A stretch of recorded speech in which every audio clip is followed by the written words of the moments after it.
We're tearing down idols and we're cutting down poles. We're going back Israel to the L we know. To the L we know. We're throwing out crystals, yeah. We gon' need these stones, and we ain't no gods. That's a job for ya. All praise to the Most High. All praise to the Most High, Yahoo. All praise to the Most High. All praise to the Yah of Israel. We're tearing down idols, and we're cutting down poles. We're going back Israel to the El we know. To the L we know. We're throwing out crystals, yeah. We don't need these stones, and we ain't no gods. It's a job for ya. All praise to the Most High. all praise All praise to the Most High, Yahuwah. all praise All praise to the Most High. all praise All praise to the Yah of Israel. and all praise. All praise to the Most High. Just left to the praise to Yah. All praise to the Most High, Yahuwah. All praise All praise to the Most High. all praise. All praise to the Yah of Israel. We won't go the way of the pagan. We don't need no potions or sages. We won't let your word be forsaken. Even if we're hated, yeah. We won't go the way of the pagan. We don't need no potions or sages. We won't let your word. We won't let your word be Nah, even if we're, we won't go the way. We don't need no potions or sages. We won't let your words be forsaken. Even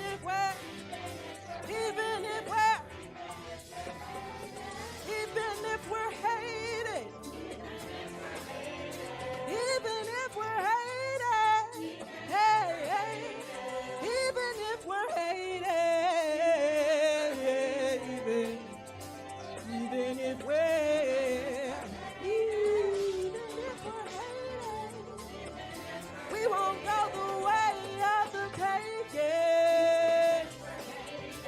Even if we're hated.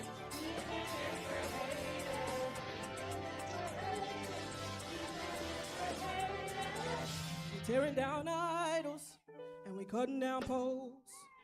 We calling back Israel to the hell we know. We're throwing out crystals. We don't need these stones. And we ain't no gods. That's a job for y'all. Everybody help me say all praise. all praise to the Most High. I can't hear you say. All praise to the Most Oh, High, oh. Yahuwah. All praise. All praise to the Most High. Yeah. All praise. All praise to the Yah of Israel.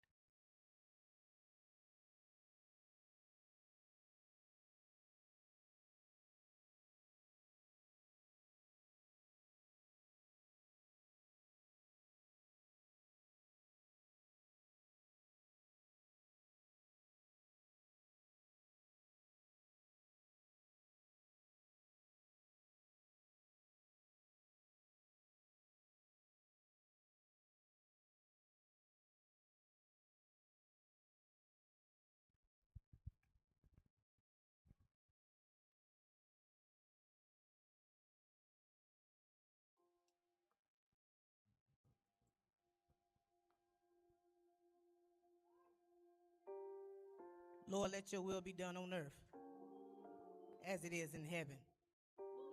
Help us to love and see each other the way you love and see us. Come on. My heart is always long for something more. Search the stars and knock on heaven's door.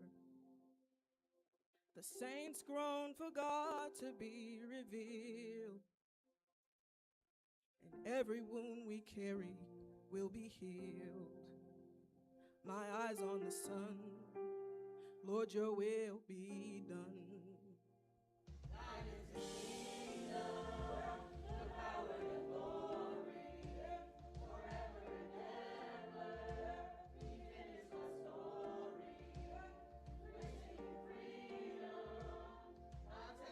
We'll be singing forever. We'll be singing forever. Amen, amen, amen. Beautiful each color that he made. Yeah, love's the only remedy for hate. Your return and set the prisoners free. Till then your will on earth be done in me. My eyes on the sun, Lord, your will be done. Thine is the kingdom, the power, the glory, forever and ever. You finished my story. We're singing freedom, our testimony. We're singing forever, amen. The power, the glory, forever and ever. He finished my story. We're singing freedom, our testimony. We'll be singing forever, amen. We'll be singing forever and ever, amen. We'll be singing forever, amen. We'll be singing forever and ever, amen. You know, today is the Lord's Sabbath day. And in Psalms 118, verse 24, the Lord said, this is a day that he has made. And we shall rejoice and be glad in it. Now, what we're going to do today is we're going to give God some praise today. And what you going to do, my sis, back there, you going to sing, sis. Sing, sis. Any of you ever wonder what heaven looks like? It's looking like me and you, yeah. And if you ever question what heaven sounds like, just let it fill the room. Can you help me say? And if you ever wonder what heaven looks like, it's looking like me and you. Hallelujah. And if you ever question what heaven sounds like, just let it fill the room. Hey, and if you ever wonder what heaven looks like, it's looking like me and you. Ooh. What heaven sounds. Oh, just let it fill the room. Oh, just let it fill the room. Just let it fill the room. Just let it fill the room. I hear heaven. I hear the kingdom. I hear heaven. I hear the kingdom. Just let it fill the room. Oh, he's coming, he's coming. He's coming, he's coming. And he's here right now. He's coming, he's coming. He's coming, he's coming. He's coming, he's coming. He's coming,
check.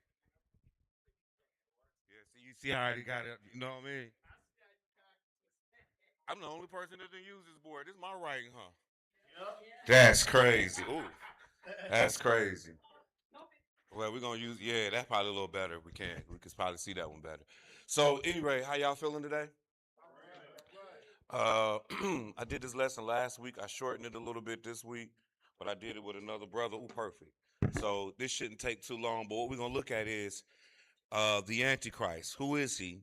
For there are many, uh, but we look for one, the abominable one. So when I say there are many Antichrists, I'm getting that from the scriptures because there are many Antichrists. Like Islam would be Antichrist, or really even the Bible speaks of the Bible speaks of another Jesus or another Christ in Corinthians. So you know that there are many Antichrists. And really, when you Antichrist, you're really just going up against the doctrine of God. But when we refer to the term Antichrist, we generally talking about an individual. And we're going to learn a little bit about that individual today. So we're going to go ahead and get started in our lesson. And we're going to start this off with First John chapter 2, verse 18, and then 21 through 23. First John. So we're going to start this off deep in the New Testament, at the end of the book. First John, choir sound, really good. I really like that last song. Y'all could have just kept on doing that. Yeah, y'all praying for y'all to get a building. It's about that time, even though y'all packing it in here. You know what I'm saying? Like it's filling out and it look good. But I'm gonna tell you what I found out. So we was packing out the hotel, right?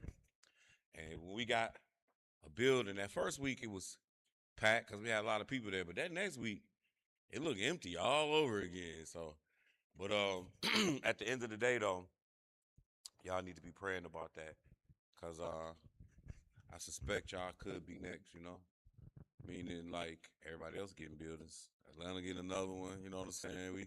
It's about that time. So I'll be throwing out pictures, see what we can do. But y'all need to be looking. I'm sure y'all have been looking, but just keep looking and keep praying. So anyway, 1 John chapter 2, verse 18. We're going to start here. When you get there, go ahead. Little children, it is the last time. And as you have heard that Antichrist shall come, even now are there many Antichrists, whereby we know that it is the last time. Right, so we looking like how it says, ye have heard that Antichrist should come. That's what we're going to look for today, that particular Antichrist. But if you notice here, it says there have been many Antichrists already, though. Go ahead. Let's jump down to verse 21. I have not written unto you because you know not the truth, but because you know it, and that no lie is of the truth. Who is a liar, but he that denieth that Jesus is the Christ? He is Antichrist that denieth. Right, so when it's saying, who is a liar, he that denieth that Jesus is the Christ, it's saying like if you denying that Jesus is the Christ. It's like he said. And do you guys know what it means to be the Christ? Anointed? All right, cool. Who gets anointed? Well, no, I don't want you to answer that question. There you go, the kings and the priests. So when you denying that Jesus is the king, or you denying that he the priest, then that's going to make you an Antichrist. So when we start getting toward the end, and we start looking at this Antichrist, he going to say he the king. And he going to say he the priest, making him the ultimate Antichrist. But we're going to get there. Go ahead, keep reading. 23. Whosoever denieth the Son, the same hath not the Father.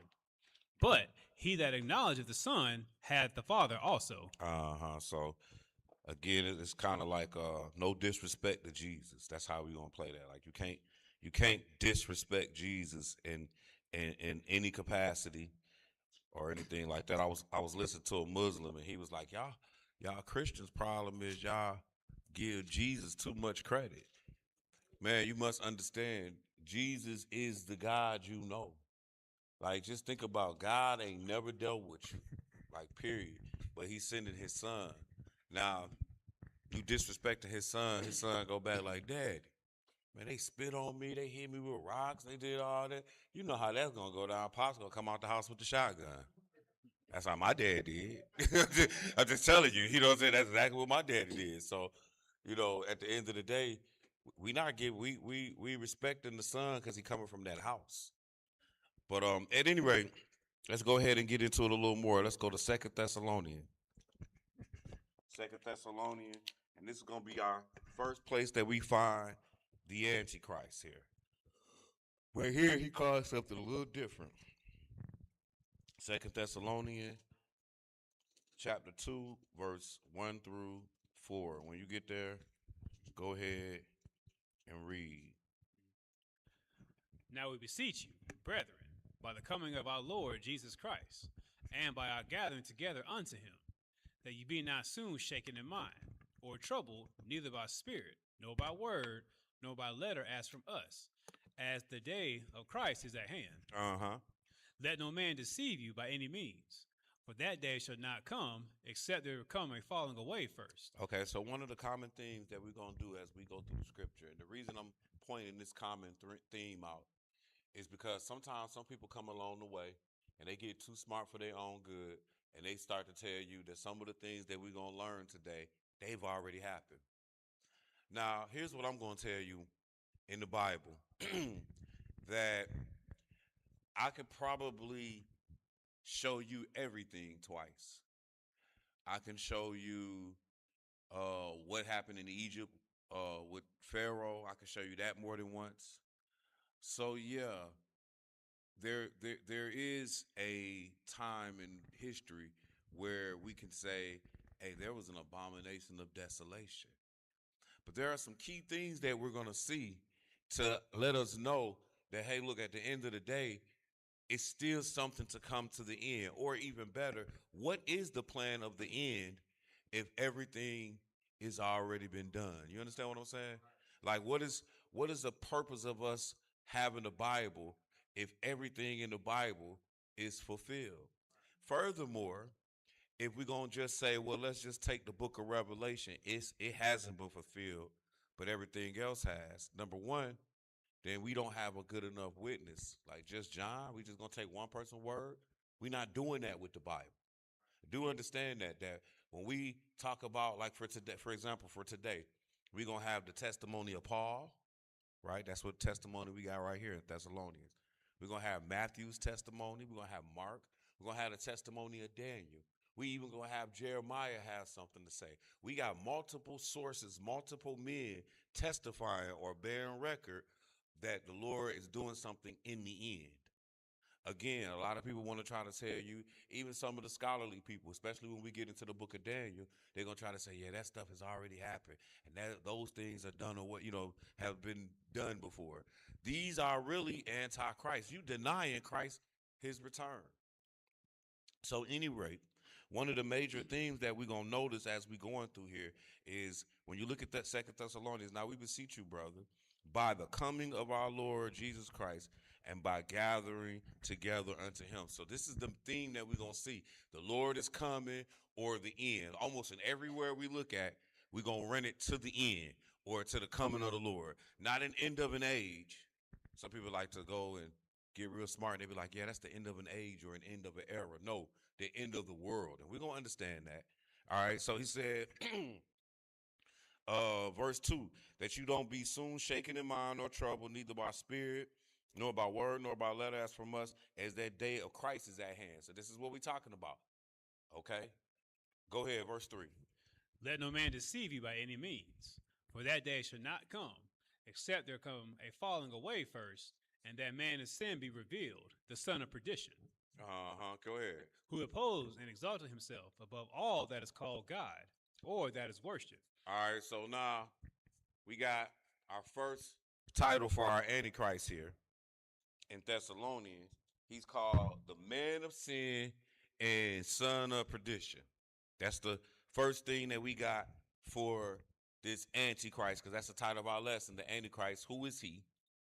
For there are many, and we saw, excuse me, we saw in First John where it even testified that there are many antichrists.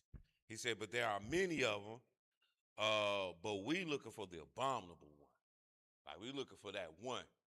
All right. So in looking for that one, the first thing we see is he's called the man of sin or son of perdition. Now, letting the cat out the bag, the line of the popes. That's where we're gonna get our antichrist from.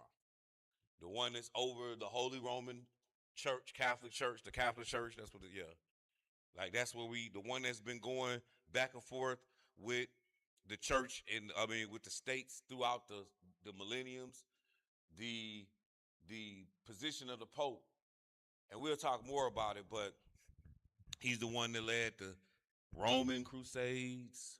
The Crusades, the Roman Inquisitions, partially the Spanish Inquisitions.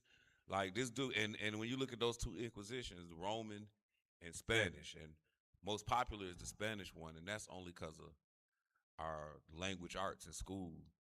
We got writings from that time period, but there was a Roman Inquisition in which the heretics, or a heretic is anybody that comes up against the church. They was getting killed for not being or not converting to Catholicism. So I'm saying that to say, like, if you like go down the bloodline or the rows of the popes, like Pope Innocent and different popes like that, you see these people, they evil. Anybody ever seen the movie, the series, the Borgias? Y'all ever seen that? Yeah, the Borgias. Yeah, y'all should. I actually got the book.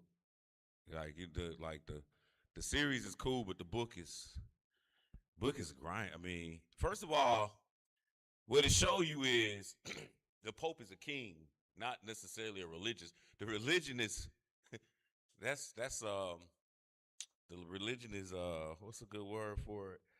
Like the religion is just a show. It's about power.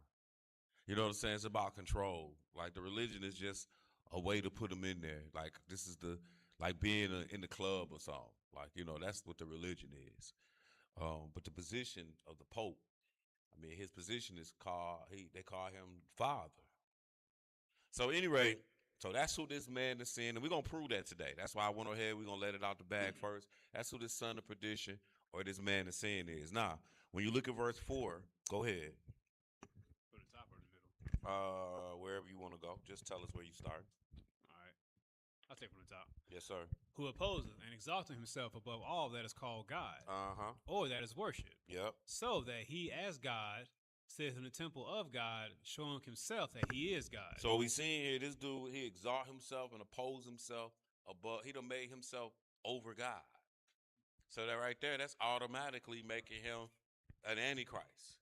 Like whoever this man is saying is a son of perdition. All right, who opposes and exalt himself above all that is called God, or that is worship, so that he as God. Now it's saying he gonna sit in the temple of God, and he gonna show himself to be God. So all of that is very important. He gonna be in the temple of God, showing himself to be God. Go ahead, keep reading. Verse 9. Oh yes, let's jump to 9. Thank you. Even him whose coming is after the working of Satan, with all power and signs and lying wonders. So now he's telling you that his coming is after Satan, and he gonna have power, signs, wonders that aren't true. Lying wonders is what it's called. Go ahead. With all deceivableness of unrighteousness in them that perish, because they receive not the love of the truth, they might be saved. And for this cause God shall send them strong delusion, that they should believe a lie, that they all might be damned, who believe not the truth, but have pleasure in unrighteousness. That's good. Let's go over to Matthew chapter 24 now. Matthew chapter 24. I'm glad I didn't, but I wish I had them. So what are we talking about? Well, when I was going back over my lesson, I tried to print up a scale of the temple. Then I was like, well, I'm just going to send it in the email in the morning, which didn't work because I could barely send the lesson. But I'm glad it didn't, because looking at it, wouldn't have printed out too well. It was a whole lot. So what I am gonna do is let us try to look at it and tell y'all how to see this temple. But you'll see what I'm talking about in a minute. So, because remember, it just said, and it's important that we had this temple, because it said that it said in Thessalonians, he gonna exalt himself above all that is called God or that is worship, so that as God, he gonna sit in the temple of God, showing himself to be God. So when we looking to identify this man of sin, this son of perdition, one of the things we gonna have to see is he gonna be in some temple, and furthermore, he gonna be like godly. And when I mean godly, like he gonna be in some kind of way, capacity, he gonna be saying he God. All right. Now let's go to Matthew 24 and pick it up at verse 1.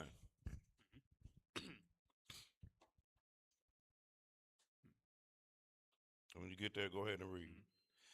And Jesus went out and departed from the temple, and his disciples came to him for to show him the buildings of the temple. And Jesus said unto them, See ye not all these things? Now, before we keep going, so Jesus, it said that he was hold on, I'm gonna get there with you. It said that Jesus went out and departed from the temple. So we just read in Thessalonians where it was like there's a temple that he gonna sit in the temple of God. So when Jesus day, he was walking around with a temple. Now the original temple that was there was a temple that was built by Solomon, and then that temple got destroyed in the days of Babylon, and then we rebuilt the temple in the days of the Medes and the Persians. So now this temple exists. Now, if you want to see the temple, and I suggest you do this, you can take your phones and just literally type Google temple in the days of Jesus. Now, why do I suggest you do this? Because this same temple we're going to make reference to, I'm going to tell you where in this lesson, in Revelation chapter 11. So you just want to get an idea. These are the only two times that we're really going to look at the temple in any capacity. All right. So like I said, what I did was I just simply Googled temple in the days of Jesus. And then I hit images. So I got a lot of them. Now, what I suggest you do when you're looking at these, the ones that have the writings on them. For example, I'm sorry, y'all. Like this one says Herod's Temple. This one I got here on my tablet. And it got a little writing. It might show you the gates, the priest courtyard, the Gentile courtyard, stuff like that. So what I'm trying to get you to do is to get familiar with the fact that you got a temple, and then you also got like a courtyard that sits around it. All right. But this is the temple that was here in the days of Jesus, when Jesus was walking around. And you could there's plenty of illustrations. They even got like real photo type pictures. You know what I'm saying? Like they got all that where you can see the temple, not Solomon's temple, but the second temple. You can even Google second temple. It's so crazy. You can Google third temple, but that's another subject. We'll get there shortly. So at any rate, and so let's pick it back up at verse 1. Nope, verse 1. And when you get there, go ahead. So y'all got an idea of what the temple is. And in this, like today, just so you know, y'all gonna need y'all phones. Y'all gonna need that smart device. Cause I didn't get to print out anything. And when I say you gonna need it, I'm gonna use the board to help too, but it helps you comprehend some of these things, especially when we start looking in Daniel and Revelation, and we start looking at these beasts. It just allows you to see it. I'm gonna help, but it's gonna allow you to see it. So you might, you want to use your phone or whatever smart device you have. All right. So go ahead, Matthew 24, pick it up at verse 1. And Jesus went out and departed from the temple. So the temple that we were just looking at, go ahead. And his disciples came to him for to show him the buildings of the temple. And Jesus said unto them, See ye not all these things? Verily I say unto you, there shall not be left here one stone upon another that shall not be thrown down. And as he sat upon So the he's saying it's not that this temple is not going to be one stone of this temple that's not going to be thrown down. So if you were, so right now in Jerusalem, they got this thing called the Wailing Wall. And this wall is supposed to be either the west side or the east side, I don't know, of the temple that we reading about. That Jesus just said wasn't going to be one stone left here that exists. Like you could go and Google, and I say that as everybody is accustomed to that term, but whatever, you can do your research and see that they telling you that Wailing Wall was there in the days of Jesus. Therefore, immediately they are being anti-Christ. Think about that. Jesus is saying ain't one stone here that's gonna be left of this wall, and you gonna turn around and tell me this wall was here in the days of Jesus. So who lying? And so by you making that statement, knowing that this is in the book, then you being anti-Christ. That's why in the lesson it's like there are many anti-Christ. We just looking for that one. But the whole Jewish or Zionist religion or movement, they're anti-Christ. Okay? So keep reading. And as he sat upon the Mount of Olives, the disciples came unto him privately, saying, Tell us, where shall these things be? So when shall what things be? The destruction of this temple. And that's big. Because in order for you to destroy this temple, you telling me we out of here. Because that's how it's going to go down. That's just like saying, when will it be when they're going to destroy the White House? Man, you destroyed the White House, man. We ain't, America ain't, you must have did something to this country that we couldn't defend ourselves. That's the point. Same thing with this temple.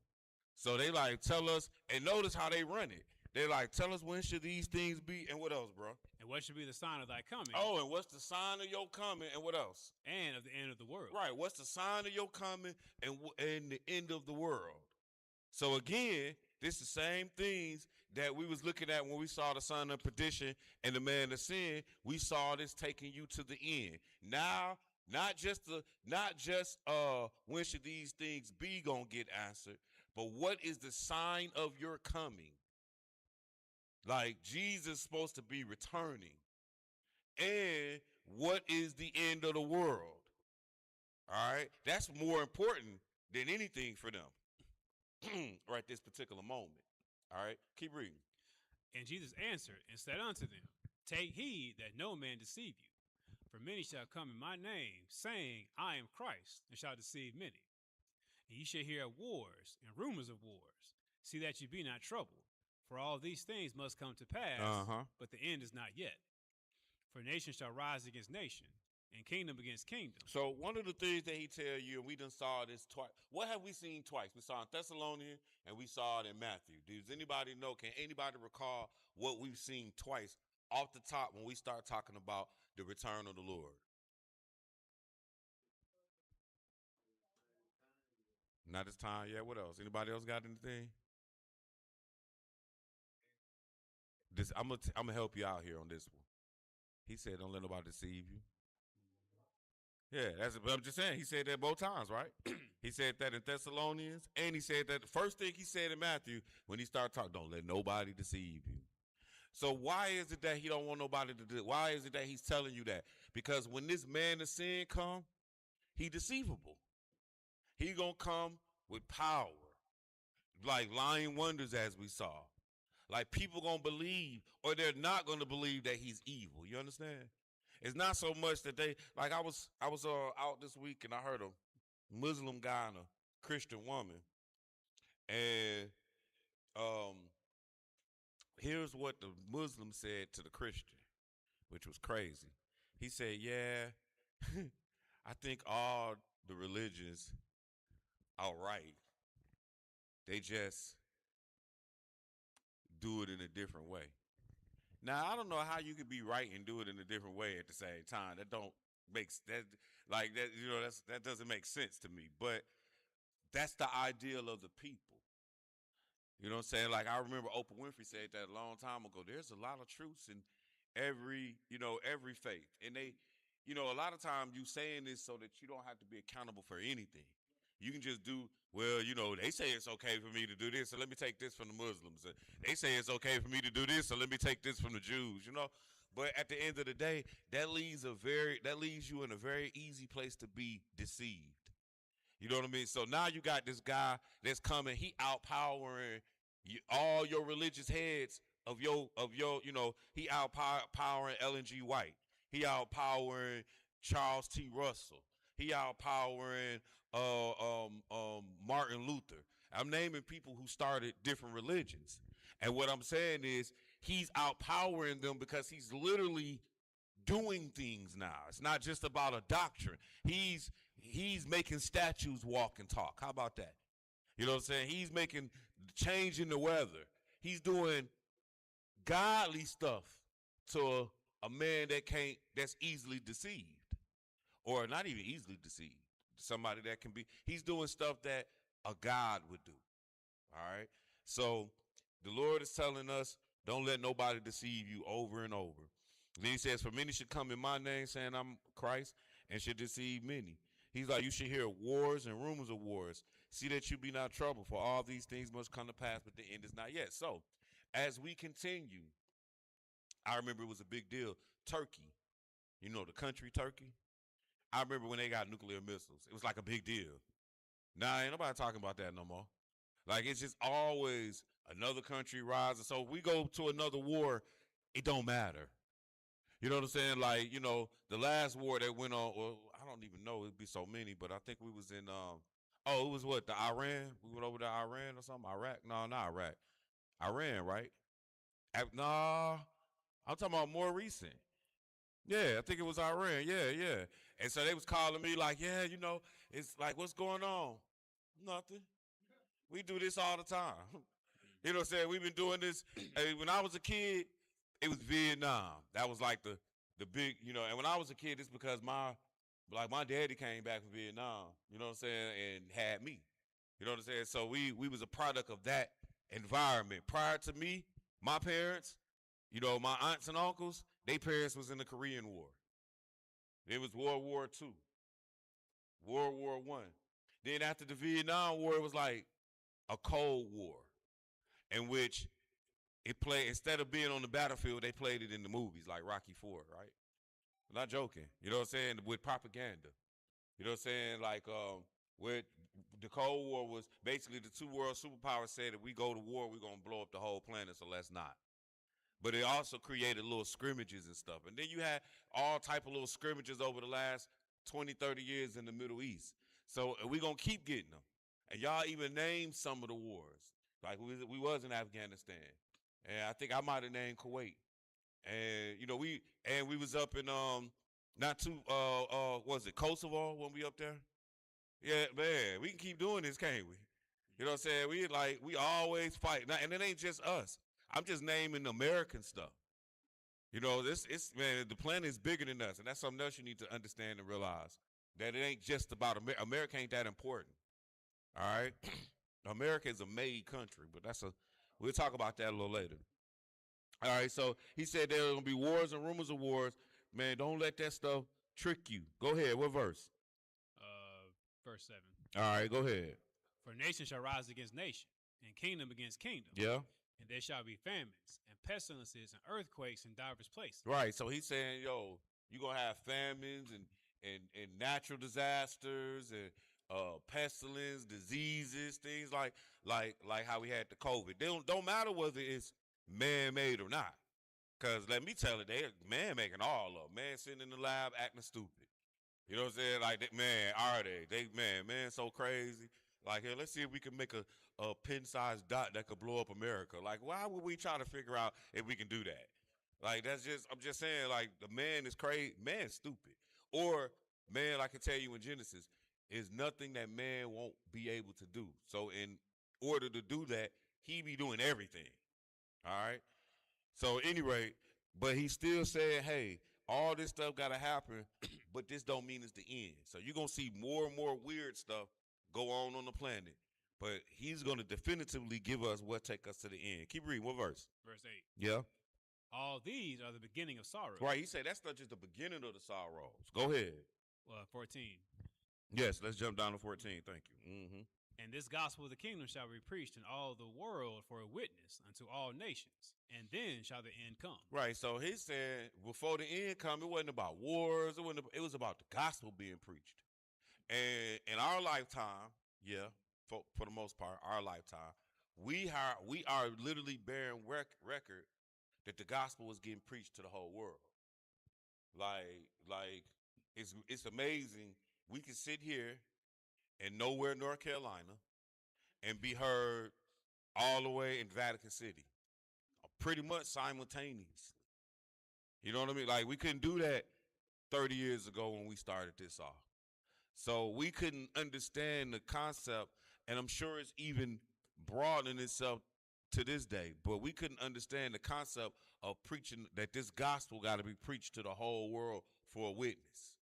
But like, nah, I'm looking at the algorithm. Like they showing me, I'm like, dang. I'm like, who watching me in China? That's crazy. You know what I'm saying? And every time, and Vatican be looking. Ask me after class. I'll show you. I'll let you see the algorithm. They let you see where they show you the whole globe. And like you be like, Rome? Who in Rome? Who watching us in Rome? One of the nuns sitting in the clergy room in the closet somewhere trying to get some real word. You know what I mean? So at the end of the day though, now we see that this gospel is getting preached though to the whole world. All right. Now let's go ahead. Keep going. Verse 14 again. And this gospel of the kingdom. And when you say this gospel of the kingdom, the fact that Jesus Christ is coming to take over this earth, that gospel of the kingdom. Go ahead. Shall be preached in all the world for a witness unto all nations. Yeah. And then shall the end come. So when the Lord come back, it ain't finna be like, what's going on here? Like, you know, it's a hostile takeover. Because he said this gospel was going to be preached to a witness as a witness to the whole world. Then the end comes. So that's what's most important, the gospel getting preached. Now, keep reading. When ye therefore shall see the abomination of desolation, spoken of by Daniel the prophet, stand in the holy place, whoso readeth, let him understand. Bro, my spelling sucks, but I think that's the abomination. Maybe not. Of desolation. Yeah. So, son of perdition, man of sin, abomination of desolation. These are some of the titles that we have for this Antichrist. Now, before we keep going, does anybody know what abominable means? All right, so all that is correct. You know, when I think of abomination, first thing I think of is abominable snowman. But it's cool though, cause he was like the menace he was like the menace of the show. You know what I'm saying? Like he was big. He was like, you know, he was nothing anybody could deal with. He wasn't normal. So that's like, so when I think of abomination and desolation, I think of it from that perspective, but I think of it like you a menace to, you know what I'm saying? Like you a menace that's gonna create desolation. All right. Now here's what abomination means: a thing, action, or person that causes extreme disgust, hatred, or moral loathing. That's what abomination means. I'm going to tell you again. A thing, action, or person. So when we say the abomination of desolation, he all that. He a thing that's going to have actions. Well, he's a person that's going to have actions that are extreme disgust, hatred, and moral loathing. All right. Moral loathing, we like breaking the commandments. Now, we did this last week. I'm going to do this week. Let's go to Leviticus chapter 18. We're going to go and look at some other abominations in the Bible, just so you can understand how God looking at this man. Leviticus chapter 18. This explains a lot to me too. When we look at this, we start to see what these when we start seeing some abominations. And we're gonna start at verse 1 through 8, and then we're gonna read 17 through 30. So when we start seeing these abominations, and then when I start thinking about how when the Lord turned you reprobate, you start to believe a lie, which is what we saw in Thessalonian. Then we see in Leviticus that one of the things that he gonna call an abomination is homosexuality. And it's like, oh yeah, I get it now. Like, you vile in your thinking. And so anyway, let's pick this up. Leviticus chapter 18 and verse 1 through 8. When you get there, go ahead and read. And the Lord spake unto Moses, saying, Speak unto the children of Israel, and say unto them, I am the Lord your God. After the doings of the land of Egypt, wherein ye dwelt, shall ye not do. And after the doings of the land of Canaan, whither I bring you, shall ye not do. Mm-hmm. Neither shall you walk in their ordinances. You shall do my judgments, and keep my ordinances. To walk therein, I am the Lord your God. Go ahead. You shall therefore keep my statutes and my judgments, which if a man do, he shall live in them. I am the Lord. Go ahead. None of you shall approach to any that is near of kin to him. To uncover their nakedness, I am the Lord. So what he's telling you is, look, don't go to anybody that's near kin. And when they say uncover their nakedness, it's being sexual. All right? It don't just mean because, for example, we had this conversation, but I'm gonna go to my grandma's first cousin, Irene, before she died. Her son was a nurse, and Mike, that was her son. She got two sons, Denard and Mike. And Mike would take care of his mother all the way down to bathing her.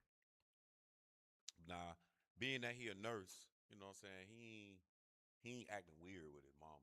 Shouldn't be. You know what I'm saying? She old. Like, he taking care of her. This ain't what we talking about here. It's just like on the flip side.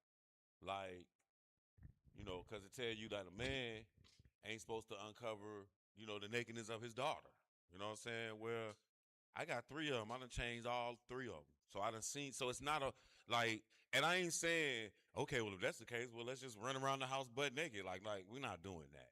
But what I'm saying is, it's not just the visual of seeing someone nude to say I've uncovered their nakedness. And we're going to understand that as we go through these scriptures, okay? So go ahead, keep reading. What verse? Verse 7. Yeah, so read 6 again. Mm-hmm. None of you shall approach to any that is near of kin to him. To uncover their nakedness, I am the Lord. Yes. The nakedness of thy father or the nakedness of thy mother. And if you want to look at this some more later, like after the lesson, I can show you other scriptures just to show, because this really came up from what happened in the scene of Noah and his, and Cain and all Ham, like what happened.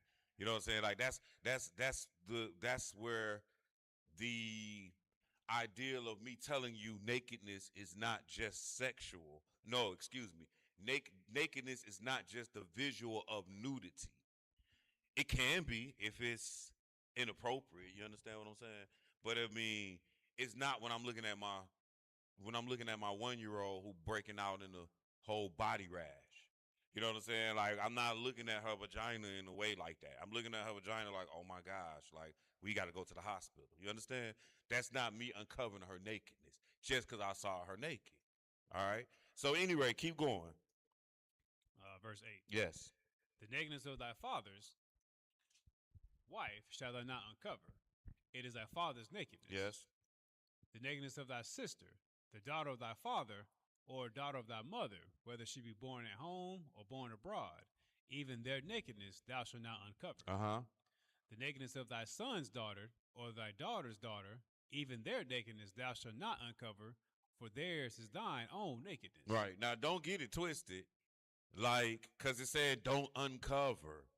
So it's like, dang, so it sounds like I'm not supposed to walk in the room and, pull the cover up off my sister because that's my father's nakedness. But then he can do it because that's his nakedness? Like, nah. You know what I'm saying? So I just want you to understand that this goes beyond just let me see your body or not. Okay? Keep reading. The nakedness of thy father's wife's daughter, begotten of thy father, she is thy sister. Thou shalt not uncover her nakedness. Thou shalt not uncover the nakedness of thy father's sister. Let's skip down to verse 17. My bad.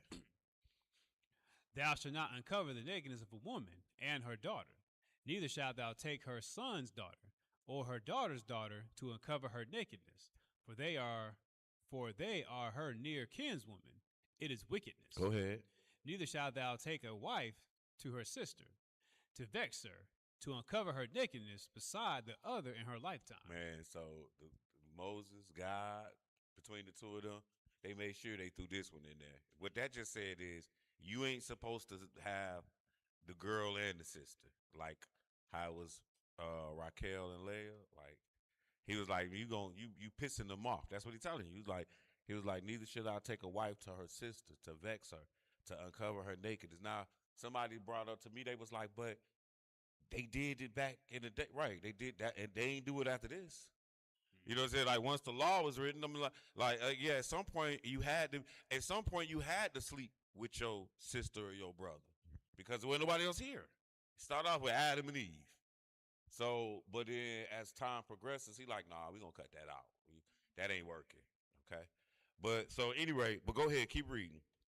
Also, thou shalt not approach unto a woman to uncover her nakedness, as long as she is put apart of her uncleanliness. Right. So he said when a woman is on her cycle, and it's not even just on her cycle, because when she's literally on her cycle, that might be 3, 4, 5 days. I don't know. I don't have one. But at the end of the day, that, you know, when she's actually in the midst of bleeding, it's not just it. He's saying the whole cycle. It's a set period where, brothers, we do not lay with our wives. We do not have intercourse with our wives. Not even with, as they say, protection. Like, no, there's no protection. God's saying don't do it. It's nasty. That's what he's telling you. This is, it wasn't made for that. Like, or I like it even better. The Lord say, give it a rest. You know what I'm saying? Both of y'all, just give it a rest. Y'all got a week off. All right? So, well, that's what it is. I mean, that's what he's doing. He giving you a week off. So, he says, also thou shalt not approach unto the woman to uncover her nakedness as long as she is put apart for her uncleanliness. Go ahead. Moreover, thou shalt not lie carnally with thy neighbor's wife to defile thyself with her. Go ahead. And thou shalt not let any of thy seed pass through the fire to Molech.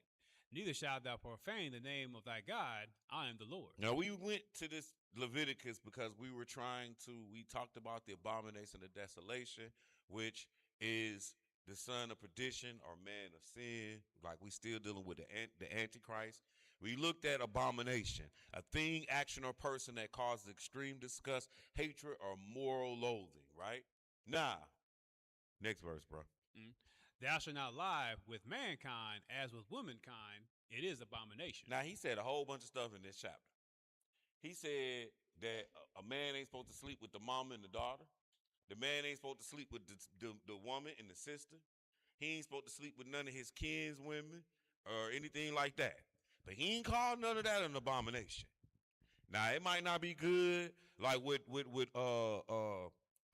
Ammon did with his sister, Tamar, right? That was wrong, but you even seen Tamar was like, well, go to David. Like, you doing something worse now by putting me away than when you lied with me. Like, nah, but this right here, he say this is an abomination.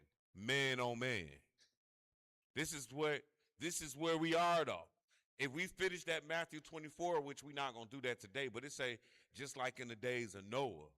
Like, that's what we moving toward. We moving toward the days of Noah, where we are accepting, man, we are so accepting homosexuality now. Anybody remember, like, Leave It to Beaver? What about Different Strokes? Y'all remember Different Strokes? Y'all remember Dynasty? Was there any gay people on there? Not that we knew of, right? Not as a character being portrayed. Now, I'm talking about from the superhero shows to the Disney Channel, like I'm saying, what like when? Like when did this? Like I'm so confused because I don't remember no gay Transformer. You know what I'm saying? Then all of us like when did this happen? You know what I'm saying? It's like it's just a big, and I'm saying this is we're getting more and more abominable. That's what this whole place is getting more. We are accepting. It's like, do you realize now, man? We done got so bad, man. Our minds are so polluted. We be rooting for the bad guys. Like, for real, like we be watching movies. We be all like we pulling for the evil people. We pulling for the sniper. You know what I'm saying? Like, dang, we not supposed to be pulling for the assassination. That's murder. I'm just saying, so that's how our mind is beginning to become now, where we accept evil now. Like, I remember when I was a kid, who had tattoos, Joe? That's not true. Who had them? The ones who went to prison and the ones who was in the Navy. That was it. That was it. Like, you know what I'm saying? Like, that was, and now, like, man, I seen a woman the other day. I'm like, Lord have mercy. What is wrong with you? Your arms, your legs. Like, you did the whole opposite. When they would start talking about getting tattoos, they were saying, well, you need to have them in places where you can't really see them if you go on a job interview. Dude, this woman, whole arm all the way down, her whole leg, everything. I'm like, what is wrong with you? Like, you done put on some whole new clothes. They don't never come off. So I'm saying, look where we are moving as a whole planet toward wickedness. All right? Towards abominations. Because he said, verse 22, thou shalt not lie with mankind. We ain't even read abomination in this chapter yet. Keep reading, though. Verse 22 again. Thou shalt not lie with mankind, as with womankind, it is abomination. Neither shalt thou lie with any beast to defile thyself therewith. Neither shall any woman stand before a beast to lie down thereto. It is confusion. That's crazy. He say for a man to lay down with an animal is confusion, but for a man to lie down with man, it's an abomination. Like, I just want you to think, like, abomination was worse. So what you telling me is, I'm better off lying with a sheep than I am with. I'm just trying to get you to understand how God is. That's confusion. You get out there playing with the animals, that's confusion. Something wrong with you and him or her. But at the end of the day, though, he said for two men to be together, this is an abomination. Keep reading. Defile not yourselves in any of these things, for in all these nations are defiled, which I cast out before you. Right. And the land is defiled. Therefore I do visit the iniquity thereof upon it, and the land itself vomiteth out her inhabitants. Ye shall therefore keep my statutes and my judgments, and shall not commit any of these abominations, neither any of your own nation, nor any stranger that sojourneth among you. Go ahead. For all these abominations have. So he grouped them all. Like, all this stuff is abomination. He said all these abominations, like, basically the people that was here, they was doing it. That's why I kicked them out. So don't y'all be up in here doing it. And then he showed them too. Like, as soon as they got into the land, book of Joshua, I think it's in Joshua, my man Achan went and stole the goodly possessions, went and got him a little Babylonian Gucci bag and some pearls, and thought he was getting away with something, got his whole family knocked off. So the Lord was serious about us not participating in the abominations that they did prior. And why I'm saying that to you is because you need to ask yourself, what is you doing that everybody else doing? Make sure you ain't doing no wickedness that everybody else doing. Make sure you don't jump on that train. It's easy to jump on that train. All right. Go ahead. Keep reading. For all these abominations have the men of the land done, which were before you, and the land is defiled. That the land spew not you out also, when you defile it, as it spewed out the nations that were before you. I guess we blew that mission because the land sure spewed us out. Go ahead. But whosoever shall commit any of these abominations, even the souls that commit them shall be cut off from among their people.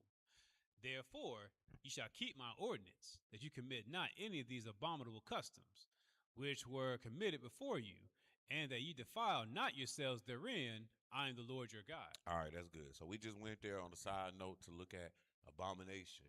And because we started this by going to Matthew 24, and it spoke of this abomination of desolation spoken by Daniel the prophet. So now what we're going to do is go to the book of Daniel. And I'm going to tell you right now, it's 3:40 according to my clock here. We're going to probably be done around 5. So I'm going to try to move quick. You know what I'm saying? But I'm going to try to move as effective and thorough as possible. Now, Daniel, the book of Daniel. Let me tell you what that is. Daniel is the book of the Gentile dynasty. Yep, that's what Daniel is. It's the book of the Gentile dynasty.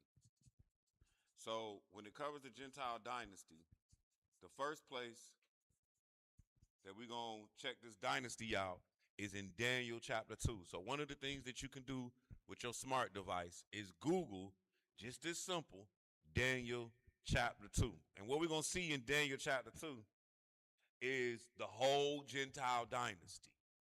So Jesus said the abomination of desolation spoken of by Daniel the prophet. When you see him, so what we're going to do is we're going to walk this abomination down. So the first thing we're going to start is in Daniel 2, where we're going to see like the origin, let's say, from the perspective of Daniel.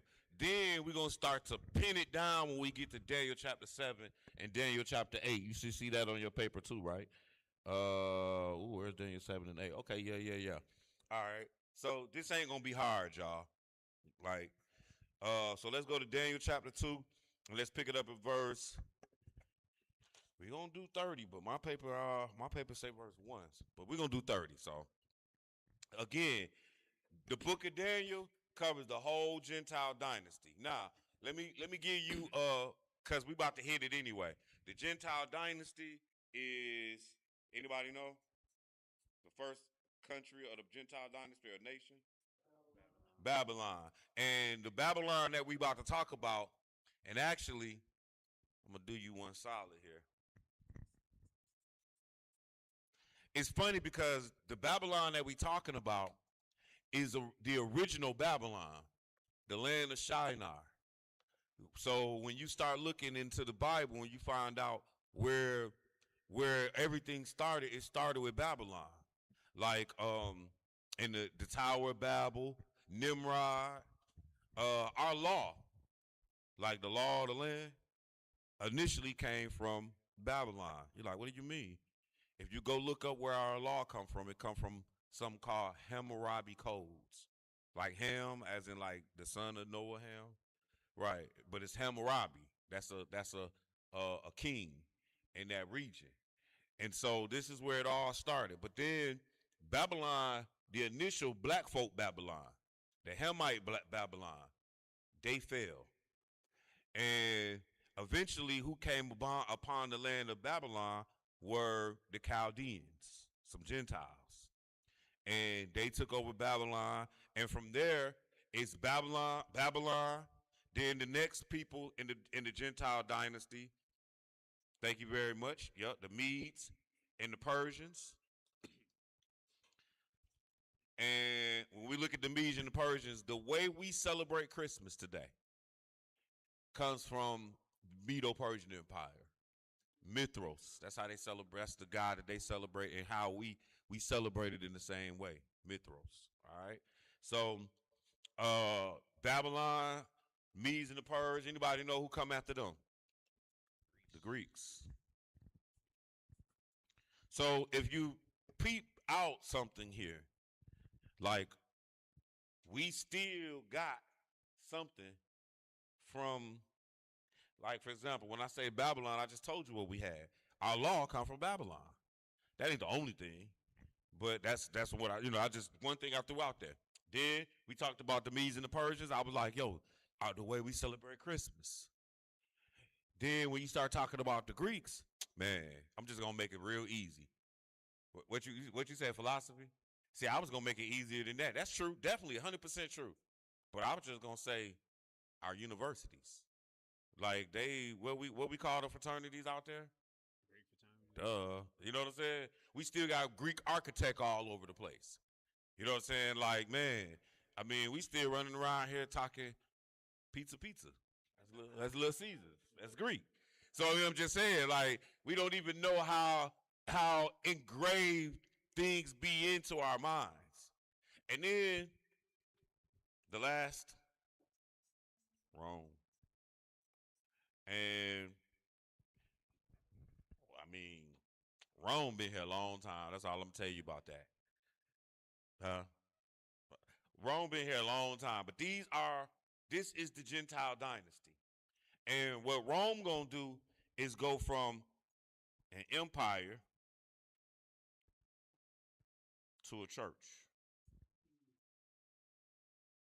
So we're gonna see the origin of Rome as an empire. Now, the difference in an empire and a church is that an empire gonna lock you up, and the empire is going to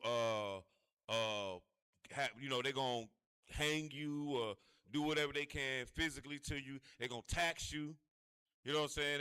They're gonna do these things to take control of you, to have control. The church don't have to do all of that. You know what the church got to do? Church got to show you God or not, and control you that way. Like, and here's what I mean. Even here, just follow me. The church governs our lives. Now, you know what I'm saying? You might be like, well, dang, am I in a cult? No. Like, this particular church, we follow the Bible. So when I say it governs our lives, it's because this is the network, or this is where you're going to come to. Number one, get the information, get the law on how I'm supposed to do what I'm supposed to do. And then if I'm not, and you catching that, now it's a protocol that the Bible don't put in play. And if we don't operate in this way, then now y'all ostracizing me. Now what does that mean? I mean, it don't mean I'm losing salvation, but I'm definitely on the other side, meaning, I put myself away, kind of like how Adam and Eve was away from the tree of life.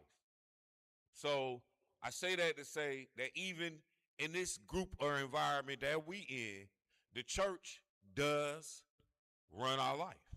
Now, not in a negative sense. Like, for example, Justin and James, they shouldn't be all in your business. Like it tell you in our Bible that we use in to govern your life, it say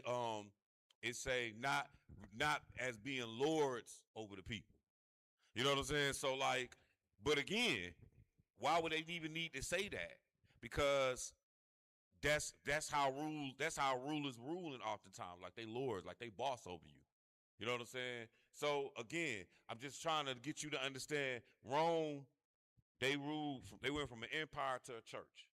And when they rule as a church, then they first of all, Rome made it where you could pay indulgences. Y'all know what that is? You know, when your peoples die in the Catholic Church, you could break bread to try to get them to go to heaven. I know, right? Nah, but I'm with you though. Go look it up. I might not be saying it right, but don't worry, it's gonna catch it. Indulgences or something like that. Yeah, the Catholic indulgences. That's also, the Catholics, actually, that's really Greek when they give you the little coin to put in your eye. Yeah, but I'm just, again, Rome ruled as an empire at first. Now it rules as a church. When it ruled after the empire fell in 400 AD, when it came back, people like Justinian and Charlemagne and Charles V, these were emperors of Rome. And what they said they ruled the Holy Roman Empire. Like if you go Google Holy Roman Empire, you're going to see its date goes out past the Empire of Rome. Empire of Rome falls around 400 and some change. The Holy Roman Empire keep getting picked back up, even as late as the 1700s with was it Charlemagne then? I don't know. Don't worry. I'm gonna give y'all the order in a minute. We get to that. So anyway, Daniel chapter 2, verse 30 through 45. When you get there, go ahead and read. We're gonna move through this now. Go ahead. But as for me, this secret is not revealed to me for any wisdom that I have more than any living, but for their sakes that. Oh, what's going on? What's going on is Nebuchadnezzar had a dream, and in this dream, he said, y'all break down this dream, but I'm not going to tell you what the dream is. And it got so gruesome that he was going to kill all the smart people, all the people that should have been able to do this if they ain't come up with it. Daniel heard and saved the day. But Daniel going to tell them why, and that's where he picking it up at, verse 30. So go ahead. But as for me, this secret is not revealed to me for any wisdom that I have more than any living. Right. But for their sakes, thou shalt make known the interpretation to the king, and that thou mightest know the thoughts of thy heart. Thou, O king, sawest, and behold, a great image. This great image, whose brightness was excellent, stood before thee, and the form thereof was terrible. The image's head was of fine gold, his breast and his arms of silver, his belly and his thighs of brass, his legs of iron, his feet part of iron and part of clay. Go ahead. Thou sawest till that stone that was cut without hands, which smote the image upon his feet that were of iron and clay, and brake them to pieces. Mm-hmm. Then was the iron, the clay, the brass, the silver, and the gold broken to pieces together, and became like the chaff of the summer threshing floors, and the wind carried them away, that no place was found for them. And the stone that smote the image became a great mountain, and filled the whole earth. This is the dream, and we will tell the interpretation therefore before the king. Go ahead. Thou, O king, art a king of kings, for the God of heaven hath given thee a kingdom, power, and strength, and glory. Yeah.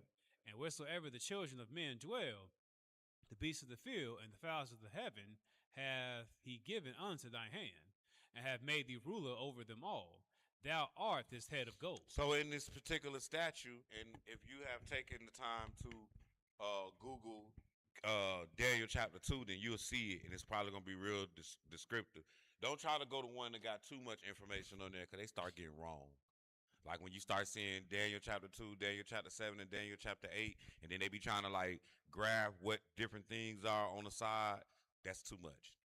So, but again, so he's telling him in this statue, he said, hey, yo, you the kingdom of, the statue represents a kingdom, and you're the gold in this statue. The head was gold.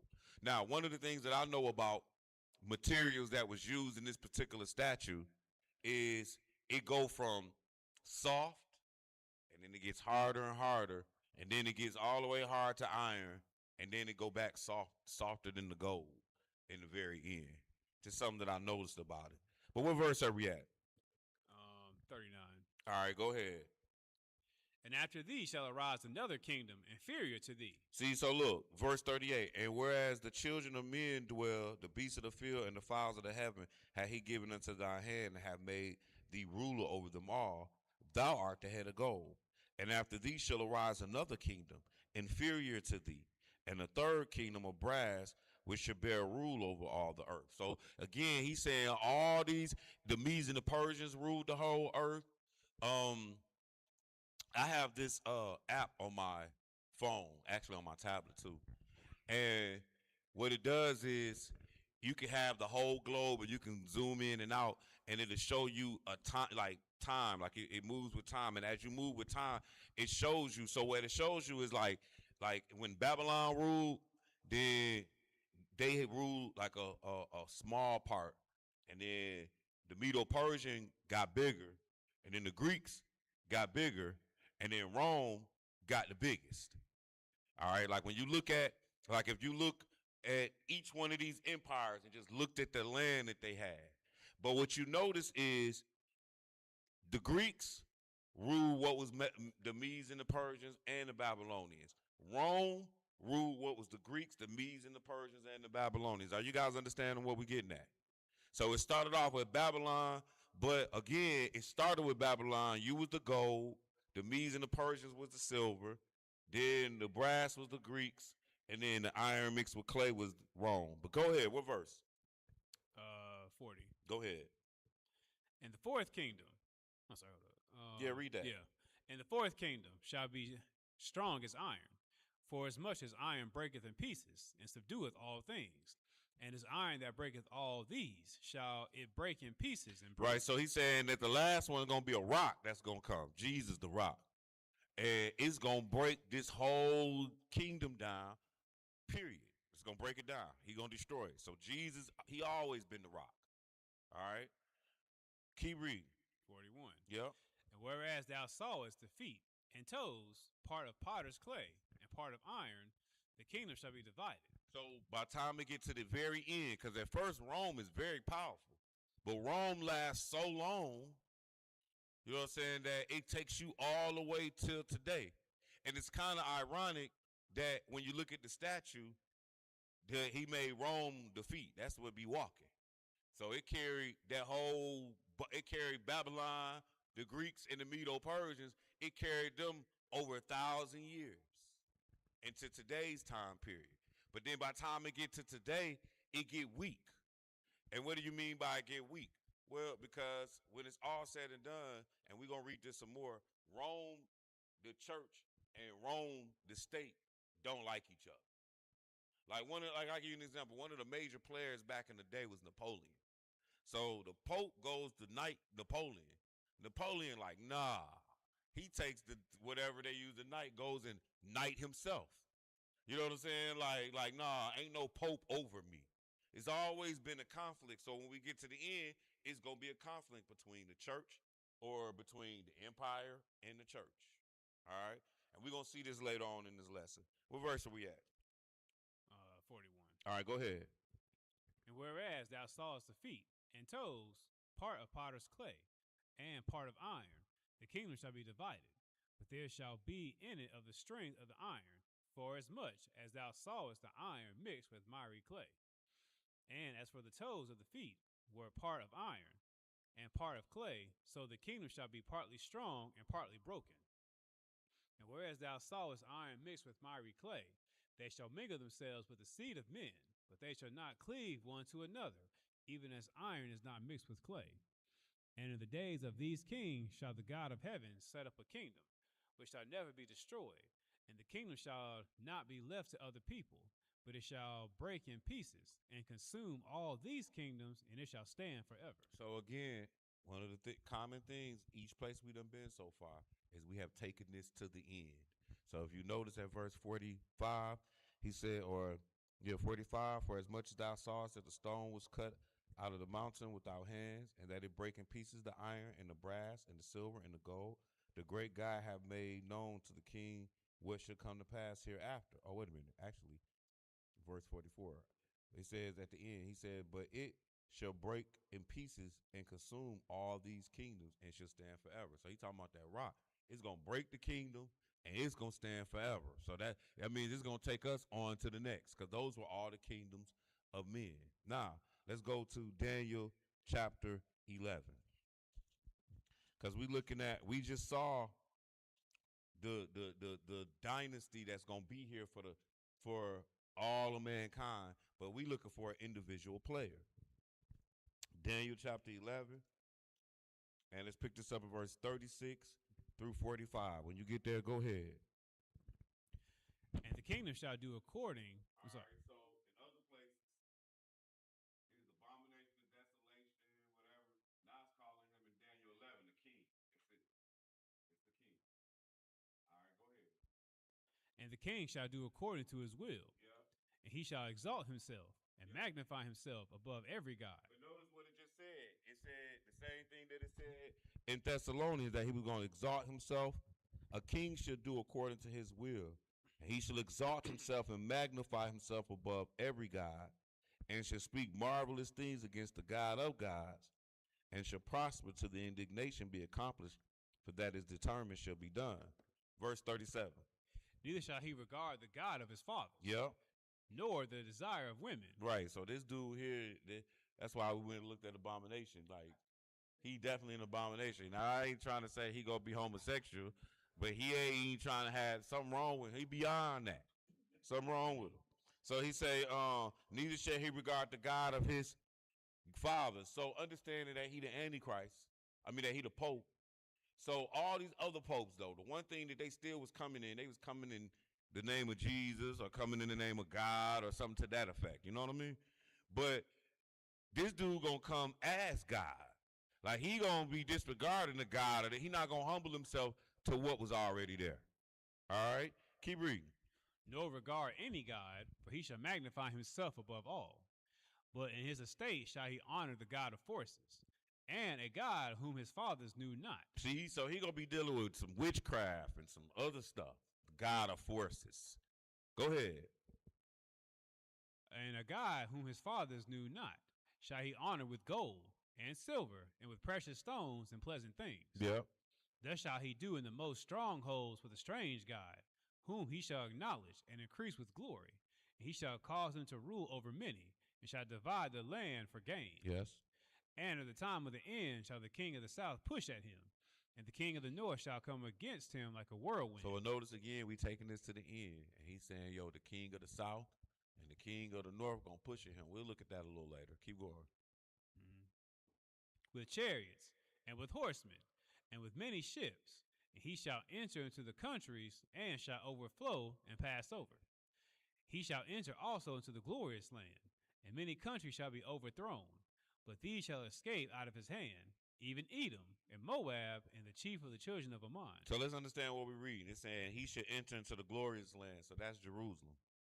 And many countries shall be overthrown, but these shall escape. So that means these countries are not going to be affected by when the Antichrist come into Jerusalem, which is Edom, Ammon, and Moab. Now, does anybody in the room know, besides Justin, does anybody in the room know where the wilderness is going to be? Ammon and Moab, right.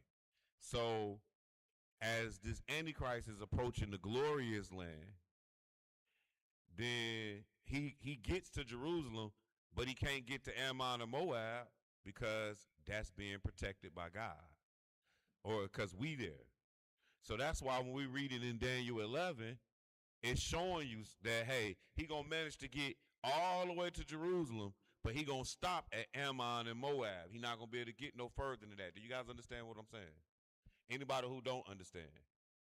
All right, I'm just checking because I want to make sure everybody, because this not that hard. And then it said in Edom, what did it say Edom should be at his?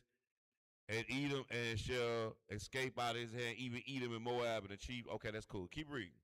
He shall stretch forth his hand also upon the countries, and the land of Egypt shall not escape. Now, for those of you that have physical Bibles that got maps in the back of your Bibles, you can go to the back of your map.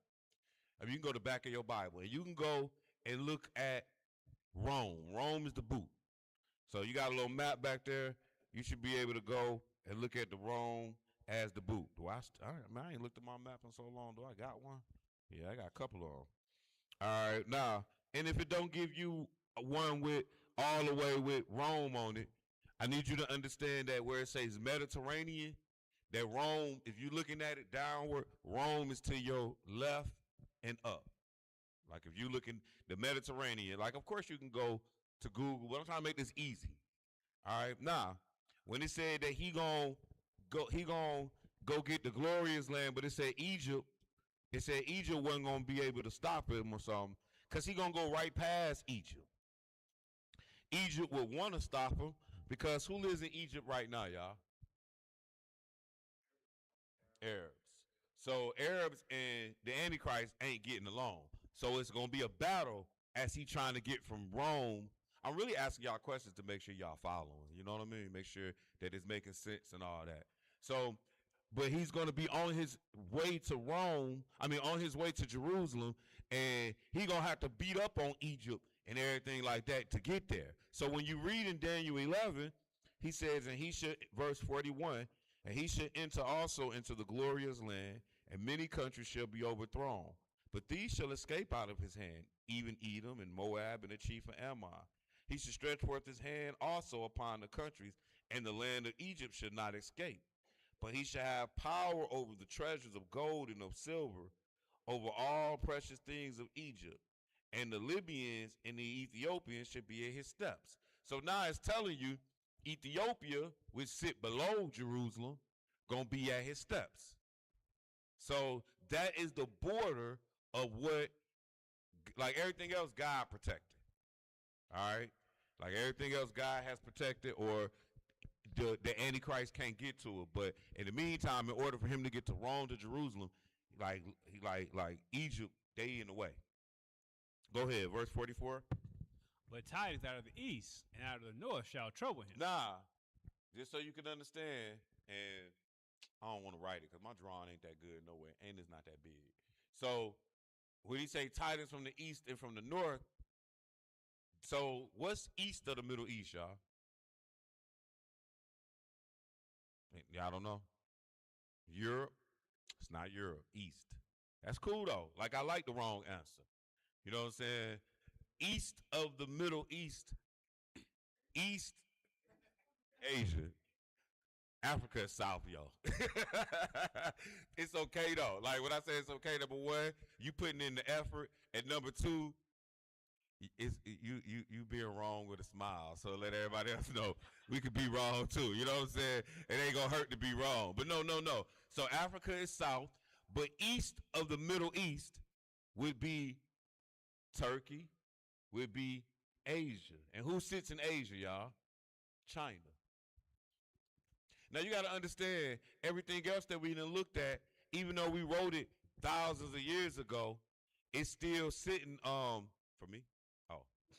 Oh. Okay. Y'all had to swap. That's cute. All right.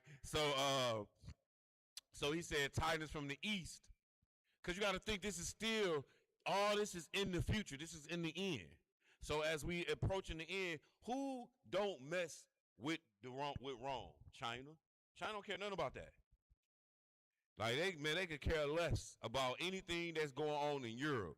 Try them. And then it said tidings from the east, and then it said tidings from the north. Who's north of Jerusalem, y'all? Russia. I heard you, Sister Ro. You was right then.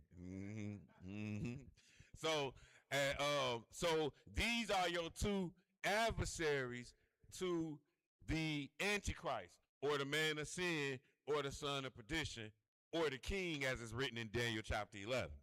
All right. So it says, verse 42, and he shall stretch forth his hand also upon the countries, and the land of Egypt shall not escape. But he shall have power over the treasures of gold and of silver, and over all precious things of Egypt, and the Libyans and the Ethiopians shall be in his steps. But good tidings out of the east and out of the north shall trouble him. Therefore he shall go forth with great fury to destroy and to utterly make away many. And he shall plant the tabernacle of his palace between the sea and the glorious holy mountain. Yet he shall come to his end, and none shall help him. Chapter 12.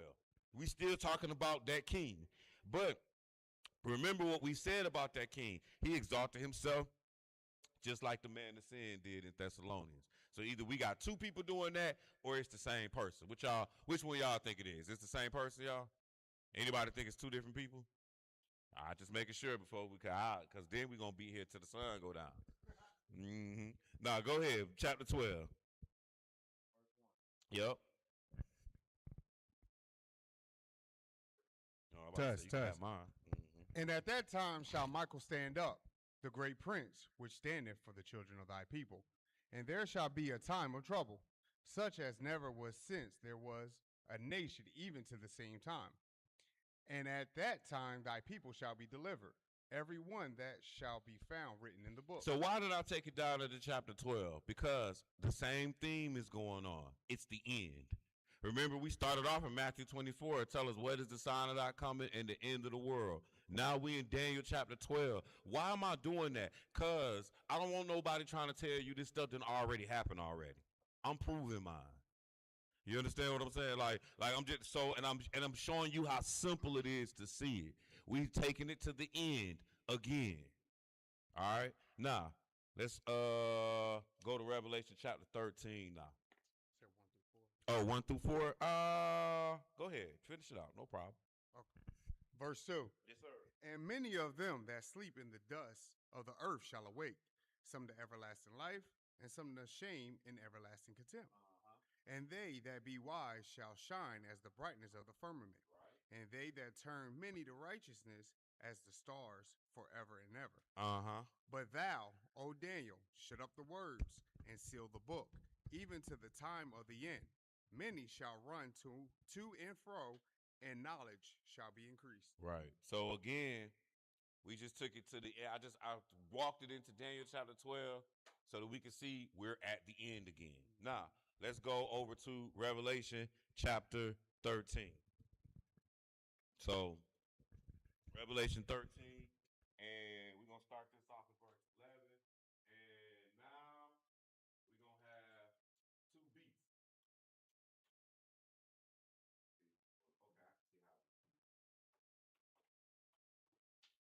All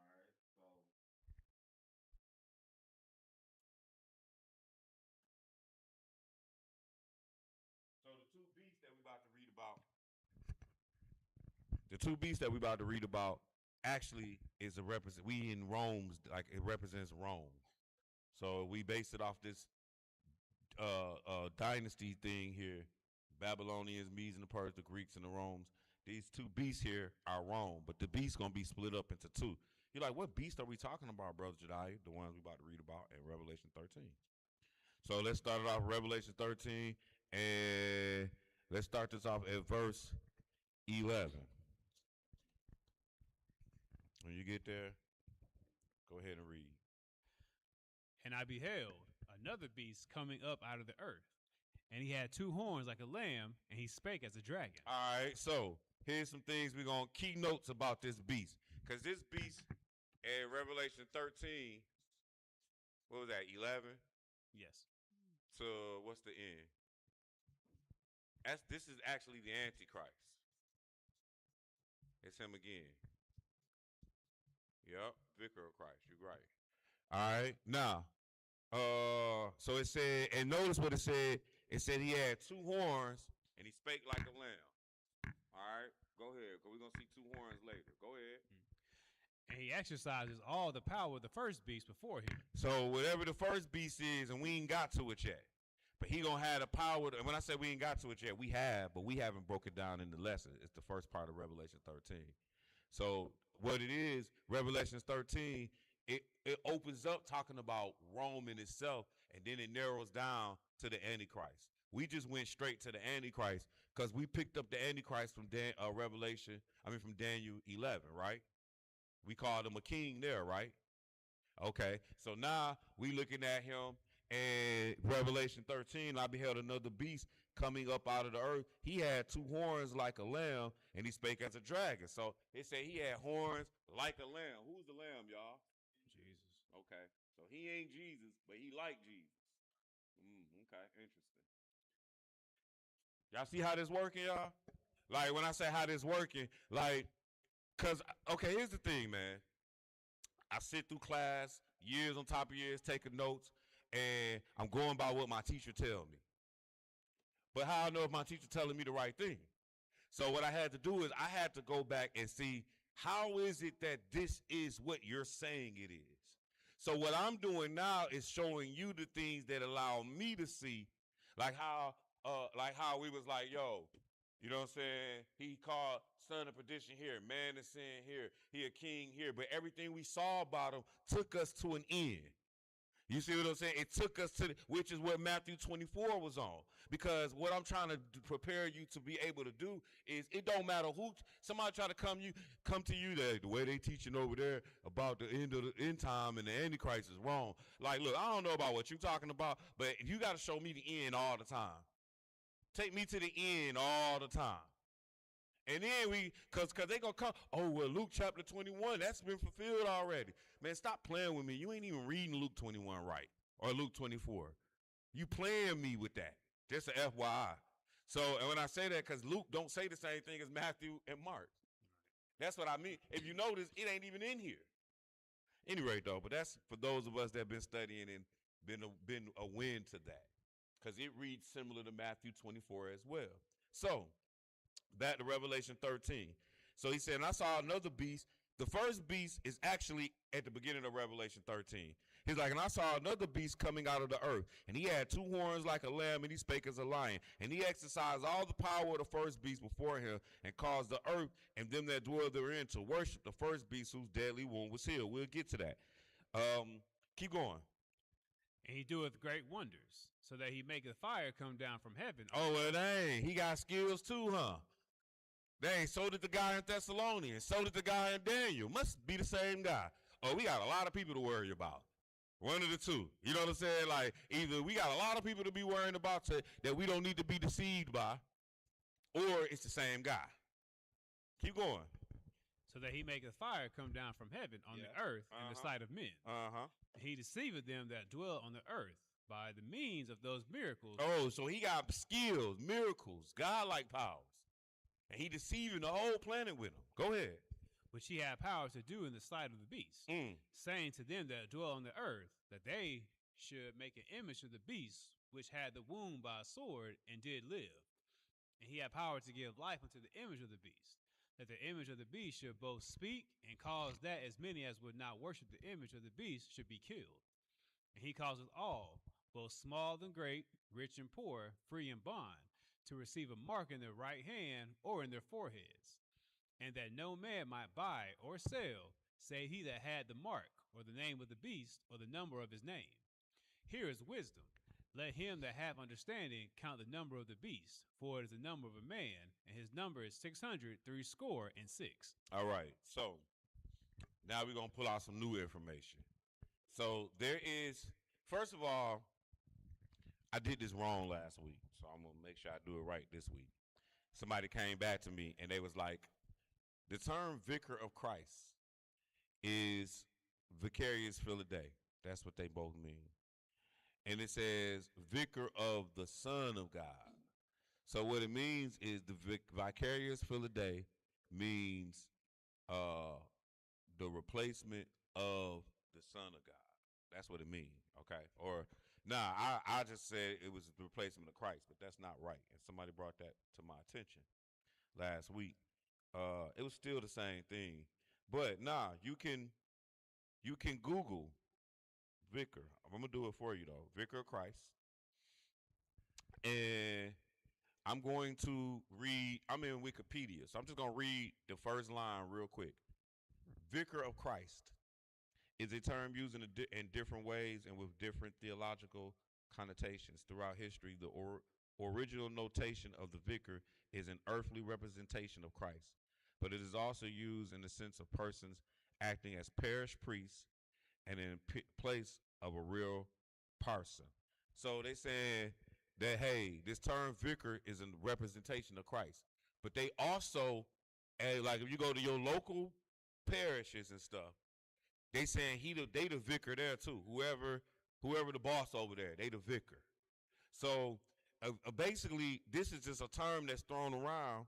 Then it says the title is now used in Catholicism to refer to the bishops, and more specifically was historically used to refer to the Bishop of Rome.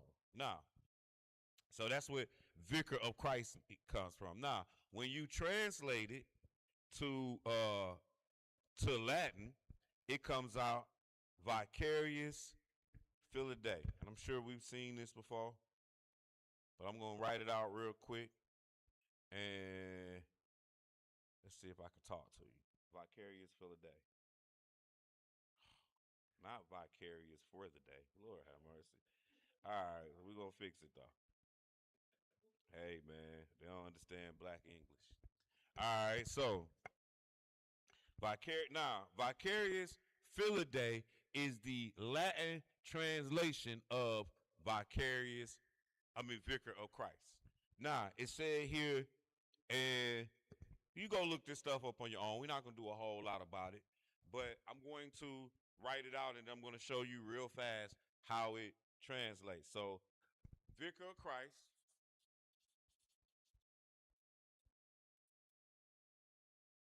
equals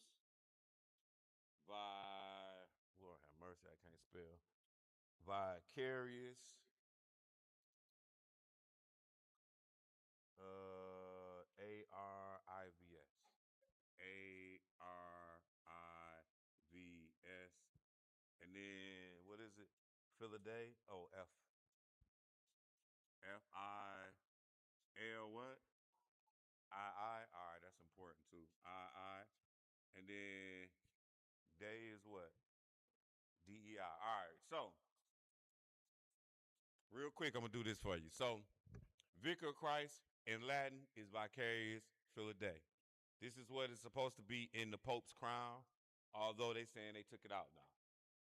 I just telling you, that's what they saying. I don't know. I ain't never seen this crown. I don't really care. I did see the crown where that was in it, though. I saw a picture of it before all the AI and all that type of stuff. So it was a real picture, right?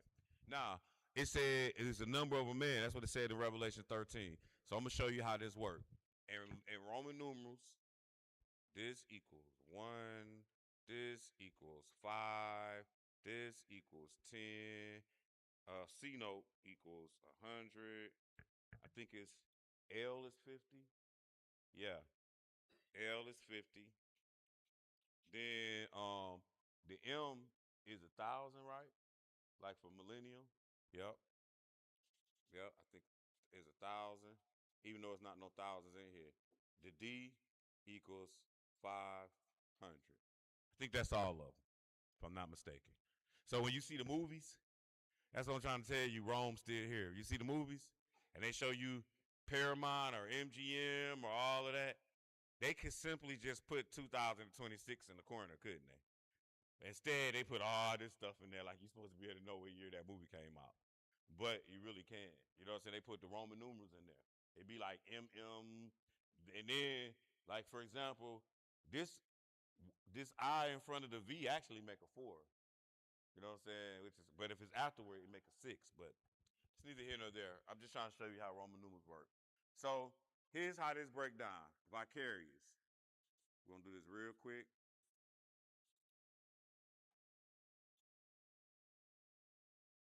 So we got 5, 1. A C note is 100. 0, 0, 1, 5, 0. Then, because it said it was the number of a man, right? All right. So we got 1, 50, 1, 1, 0. And then we got 500, 0, and 1. So when we tally up all these numbers, we should be able to do this real easy. So we got 600, because they go to 5 and the 6, right? 600 from the C note, 500 from there, right? All right. Then after that, all we got to do is 5, 10, is it? Oh, 60, right?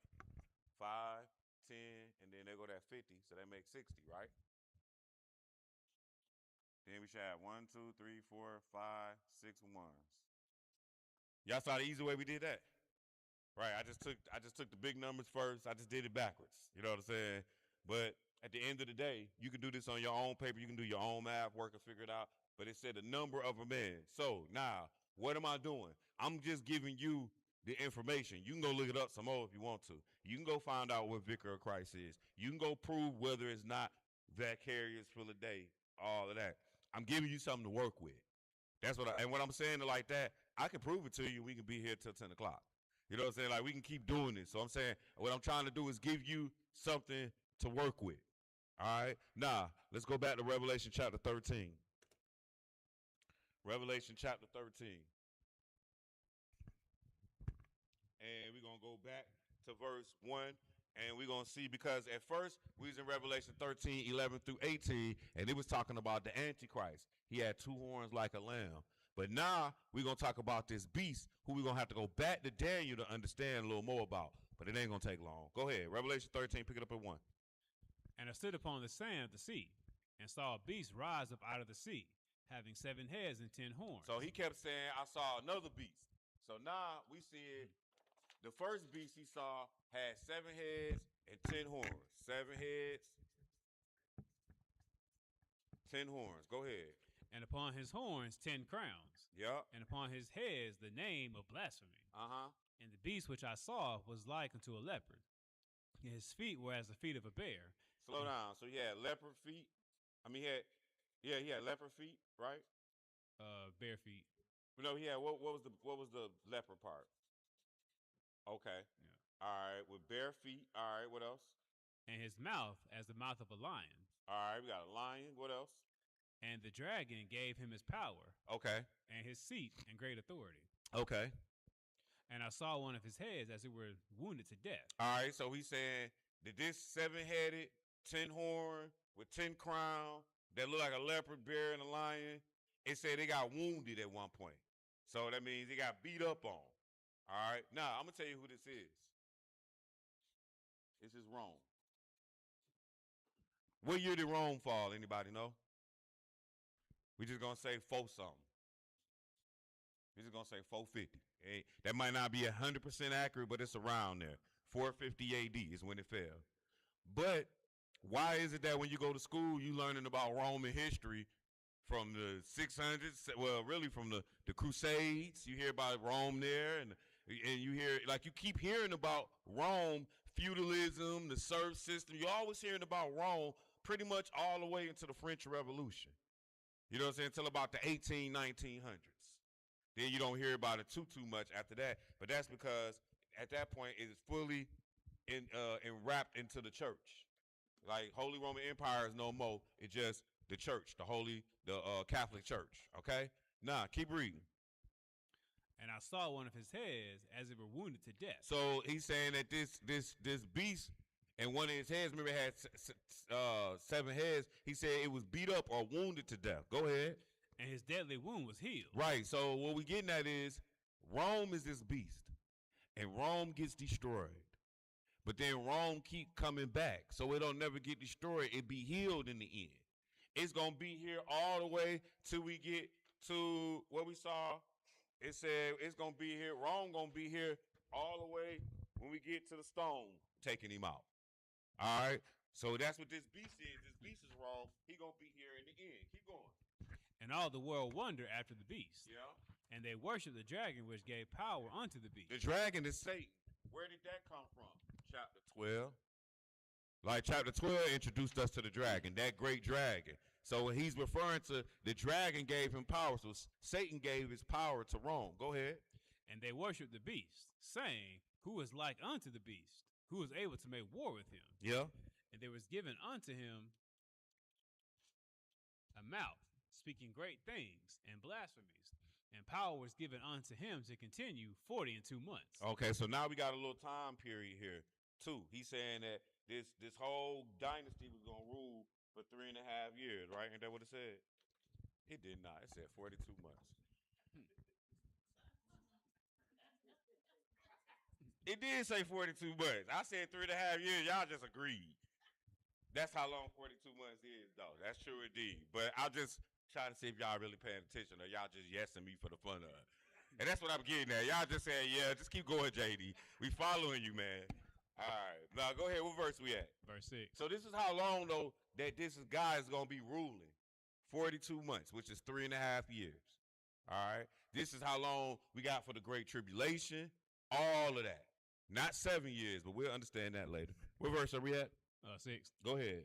And he opened his mouth and blasphemed against God, to blaspheme his name and his tabernacle and them that dwell in heaven. Right. So now, once again, we got this beast who is actually, the Pope is representing him, or the Antichrist. So the same thing that we've been seeing, he's speaking against God. Now we seeing here that was given to him a mouth speaking great things and blasphemies.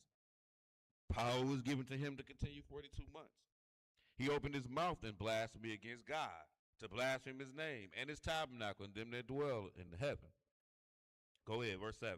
And it was given unto him to make war with the saints and to overcome them. And power was given him over all kindreds and tongues and nations. And all that dwell upon the earth shall worship him, whose names were not written in the book of life of the Lamb slain from the foundation of the world. All right, that's good. So we see here, dang, man, he say, and all them that dwell on the earth worship, whose name was not written in the book of the life of the Lamb slain from the foundation of the world. That's crazy that from the foundation of the world, the Lamb was slain. So at any rate, that's the beast. So now we're going to go and find out a little more about this beast. So let's go back to Daniel chapter 7. And so when I say that's the beast, because Revelation 13 had 2 beasts. The second half was talking about the actual Antichrist himself. The first half, Revelation chapter 13, 1 through 10 or 11 or whatever it is talking about the actual, it's really talking about both of them, but it's starting off talking about the actual government or Rome itself. How do I know that? Because we're about to go back to the book of Daniel, and we're going to see in the book of Daniel that it's going to break down, and it's going to use the leopard. It's going to use the leopard, the bear, the lion, and a great and terrible beast. It's going to have the horns on it and all. So we're going to see this all again. Daniel. And remember, Daniel was the book of the Gentile dynasty. So we're going to go to Daniel chapter 7. And we're going to start at verse 1. So I'm going to tell you right now, Daniel chapter 7 is going to tell us about the whole Gentile dynasty. Daniel chapter 8 is going to really walk us to the Pope from the Gentile dynasty. All right, it's going to walk us to the Antichrist. All right, so that's why we're using them together. So Daniel chapter 7, pick it up verse 1 through 9. When you get there, go ahead. In the first year of Belshazzar, king of Babylon, Daniel had a dream and visions of his head upon his bed. Then he wrote the dream and told the sum of the matters. Daniel spake and said, I saw in my vision by night, and behold, the four winds of the heavens strove upon the great sea. And four great beasts came up from the sea, diverse one from another. The first was like a lion and had eagle's wings. I beheld till the wings thereof were plucked. Hold on. So he said he got four beasts that came from the sea. Does anybody know what the sea is? Where y'all get that from? All right, I just trying to see if y'all were just repeating what somebody else said or if you actually read that. Okay. So we saw four beasts coming from the seas of the people. Let me tell you the real reason why I just asked y'all for how y'all agree. So what if there was somebody who was sitting over there and they was here for the first time? They ain't seen all that. They bearing witness that I ain't just telling you anything, that y'all have actually looked this up and saw it yourself. So you bearing witness to the same thing, that instead of us going to read that the seas are the people, I just had y'all all bear a record of it. You follow what I'm saying? I just want you to know, like, that's why I do certain things like that. You know what I'm saying? Just in case, because like this lesson, if it like all of us have heard this before, right? Anybody here never heard this? See what I'm saying? So that's why it makes it easier to follow. But what if this your first time ever hearing this? You know what I'm saying? You like, well, dang, he bringing out all kind of, he over here, he over there, like, so certain things you have to do to try to make it where, you know, everybody. My bad. Let's just get back to this. Daniel chapter 7. Pick it back up in verse. In the first year of Belshazzar, king of Babylon, Daniel had a dream and a vision of his head upon his bed. And he wrote the dream and he told the sum of the matter. Daniel spake and said, I saw in the vision by night, and behold, four winds of heaven strove upon a great sea. And four great beasts came up from the sea, diverse one from another. The first was like a lion. Pick me up from there. And had eagle's wings. Lion with eagle's wings. All right. I beheld till the wings thereof were plucked, and it was lifted up from the earth, and made stand upon the feet as a man, and a man's heart was given to it. And behold, another beast, a second, like to a bear, and it raised up itself on one side, and it had three ribs in the mouth of it, between the teeth of it. Yep. And they said thus unto it, Arise, devour much flesh. After this I beheld, and lo, another, like a leopard, which had upon the back of it four wings of a fowl. The beast also had four heads, and dominion was given to it. Wait a minute, it said the leopard had four heads? Yes. That's how many? 4 or 7? How many heads the leopard had? 4. 4 heads? All right, fair enough.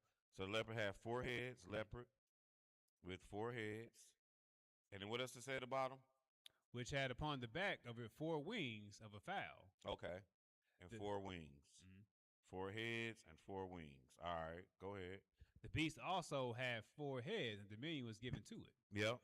And this I saw in the night visions. And behold, a 4th beast, dreadful and terrible, and strong exceedingly, and it had great iron teeth. It devoured and brake in pieces, and stamped the residue with the feet of it. Now, if you see here, because what verse was that anyway? 7.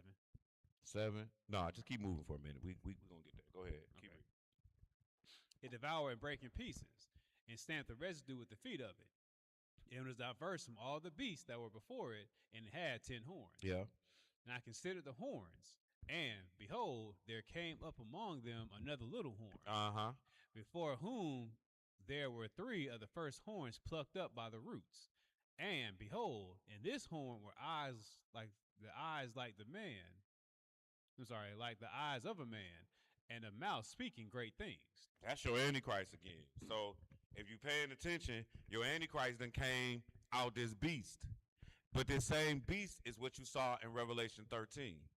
If you paid attention to Revelation 13, it said it was a beast with 7 heads, 10 horns. And then notice you got 7 heads here. You like, how you got 7 heads? Because you got a lion head, a bear head, a terrible head. That's 3 heads. The leopard had 4 heads. So that's 7 heads. So you got a beast with 7 heads and 10 horns. Remember this terrible beast had 10 horns. Then it had a little horn came up out of it. You know what I'm saying? Like, that's going to be the Antichrist. So again, Just like when you looking, just like how we did Daniel chapter 2. We walked it from like the beginning chronologically. You know what I'm saying? And we pulling out, like as we walking chronologically, we pulling out what we need to see. Now we doing the same thing. So we walking it chronologically, and when we get to the fourth and terrible beast, we're gonna get to this little horn. But don't worry, we're gonna catch him in the next chapter too. What verse are we at? Verse 9. Go ahead. I beheld, till the thrones were cast down, and the Ancient of Days did sit. So notice again, he said, I was looking, I beheld, till the thrones were cast down, and the Ancient of Days did sit. That's that little stone. So again, what I'm trying to do is I'm walking you to the end every time. That's what we started off in Matthew 20. No, we started off in Thessalonians about the end. Then we went to Matthew 24 about the end. This ain't hard. You know what I'm saying? Like this ain't hard. This just is a whole lot of memorizing, stuff like, well, what does this lion mean? The bees, what is all this? And after a while, this becomes second nature to your thinking. All right, keep reading though. Let's did we read verse 9? Middle. Okay, go finish that. Whose garment was white as snow, and the hair of his head like the pure wool. All right, let's jump down to 15 now. I, Daniel, was grieved in my spirit in the midst of my body, and the visions of my head troubled me. I came near unto one of them that stood by, and asked him the truth of all this. So he told me, and made me to know the interpretation of the things. These great beasts, which are four kings, which shall rise out of the earth. But the saints of the Most High shall take the kingdom, and possess the kingdom forever, even forever and ever. Then I would know the truth of the fourth beast, which was diverse from all the others, exceeding dreadful, whose teeth were of iron, and his nails of brass, which devoured, brake in pieces, and stamped the residue with his feet. And of the 10 horns that were in his head, and of the other which came up, and before whom 3 fell, even of that horn that had eyes, and the mouth that spake very great things, whose look was more stout than his fellows. I beheld, and the same horn made war with the saints, and prevailed against them, until the Ancient of Days came, and judgment was given to the saints of the Most High, and the time came to the saints possess the kingdom. Keep going. Thus he said, the fourth beast shall be the fourth kingdom upon the earth, which shall be diverse from all kingdoms, and shall devour the whole earth, and shall tread it down, and break it in pieces. And the 10 horns out of this kingdom are 10 kings that shall arise, and another shall arise after them, and he shall be diverse from the first, and he shall subdue 3 kings. And he shall speak great words against the Most High, and shall wear out the saints of the Most High, and think to change times and laws, and they shall be given into his hand. So basically, by the time we got to about verse 25, and he should speak great wonders, and the Most High should wear out the saints of the Most High. Like we read that already. You know what I'm saying? Like we seeing the same characteristics. Who is this again? This the Antichrist. And what are we learning? That he coming from this dynasty, this Gentile dynasty. All right, now let's just jump over to chapter 8. You can read the rest of that on your own if there's anything else to read. We saw, basically he ran it until the Most High came and crushed him. Now, let's go to Daniel chapter 8, because now we're about to get to Antichrist again. Because that's the lesson, the Antichrist. Who is he? So we've been running. Let me tell you who Antichrist is so far. The Antichrist come from Babylon.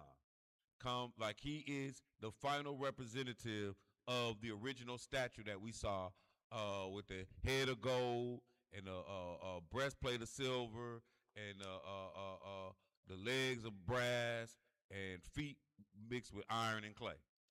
So the Antichrist is the end of that. It's like Nebuchadnezzar #1.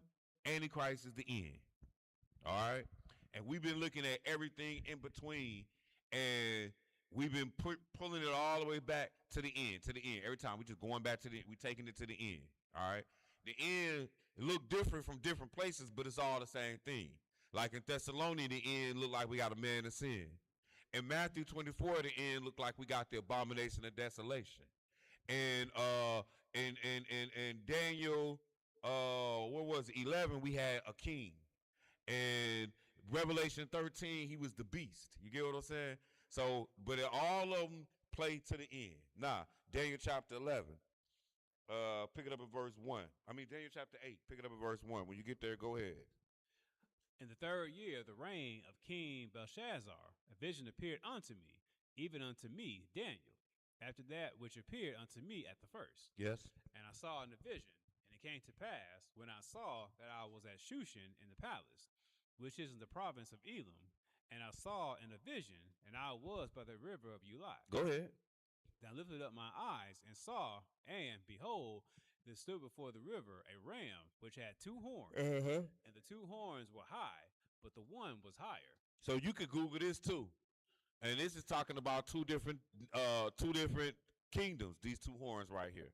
But I say you can Google this, I'm saying you can literally type in Daniel chapter 8. That's how cool it is. And you'll see it's gonna show you, and it's gonna show you these 2, this he-goat and this ram, and it's showing you the directions they coming from, which matters. So go ahead, keep reading though. Pick it up at 3 again. Then I lifted up my eyes and saw, and behold, there stood before the river a ram which had 2 horns, and the 2 horns were high, but one was higher than the other, and the higher came up last. I saw the ram pushing westward and northward and southward, so that no beast might stand before him, neither was there any that could deliver out of his hand. Yeah. But he did according to his will and became great. And as I was considering, behold, an he-goat came from the west on the face of the whole earth, and touched not the ground, and the goat had a notable horn between his eyes. And he came to the ram that had 2 horns, which I had seen standing before the river, and ran unto him in the fury of his power. And I saw him come close unto the ram, and he was moved with choler against him, and smote the ram. So didn't the ram have 2 horns? Am I right? I'm trying to make sure, because yeah, and he, verse 6. So who was so the 2 horns is gonna actually be the Medes and the Persians. Yup. Go ahead. What verse are we at? I'll take verse 7 from the top. All right. And I saw him come close unto the ram, and he was moved with choler against him, and smote the ram, and brake his 2 horns. And there was no power in the ram to stand before him. Yep. But he cast him down to the ground, and stamped upon him, and there was none that could deliver the ram out of his hand. Therefore the he-goat waxed very great, and when he was strong, the great horn was broken, and for it came up 4 notable ones toward the 4 winds of heaven. And out of one of them came forth a little horn, which waxed exceeding great, toward the south, and toward the east, and toward the pleasant land. Right. And it waxed great, even to the host of heaven. And it cast down some of the hosts of the stars to the ground, and stamped upon them. Right. Yea, he magnified himself, even to the prince of the host. Where you at? Verse 11. Go ahead. Yea, he magnified himself, even to the prince of the host.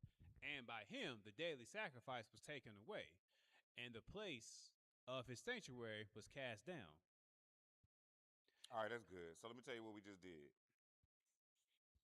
So we're going to break it all down shortly, like when we finish, keep going. But so in Daniel chapter 8, you had this ram. This ram represented a kingdom called the Medes and the Persians. That's why it had 2 horns. The next kingdom that came up off of the Medes and the Persians was the he-goat, which represented Greek. We're going to see all this. What it said about Greek is it said Greece was divided into 4. So Greece, Alexander the Great comes on the scene, and he kicks the Medo-Persian army's butt. All right? Now, again, has anybody ever seen that movie, Alexander the Great? Long time ago. What did mama tell him? Go home when he was going out east to India, making all these Alexandria. His mama was sending him letters. Go home, rule the kingdom from Babylon. That's what she was telling him in the movie. Rule the kingdom. He's Greek. You know what I'm saying? And he said, rule the kingdom from Babylon. So anyway, because it's all still the same dynasty. That's what his mama was telling him. All right. So yeah, check it out in the movie. You might YouTube a clip of it. That's how cool YouTube is. Right? So Alexander the Great dies at an early age, at about 33 years old, right? And when he died, his kingdom got broken up into his 4 generals. Ptolemy, Seleucus, Cassander, and I don't know the other one. Who is it? Man, whatever. I'll tell you one thing. I ain't making it up. You can look it up. You know what I'm saying? Like you can say, who are the 4 generals that ruled after Alexander the Great? It's gonna tell you. Now, what it's saying is the four generals all ruled four different lands. One of those lands ended up birthing Rome, which is where you got at verse 9.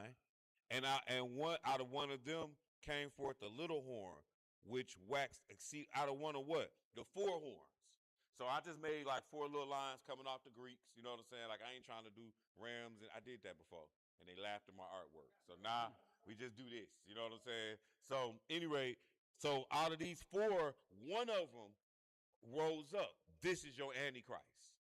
All right. Now it said, and notice what it say again, verse 11. Yea, he magnified himself to the prince of the host, and by him the daily sacrifice was taken. Now, remember Jesus, we started this off. Jesus said the abomination of desolation spoken by Daniel the prophet. So we were supposed to come to Daniel to find him. We just went all around the world.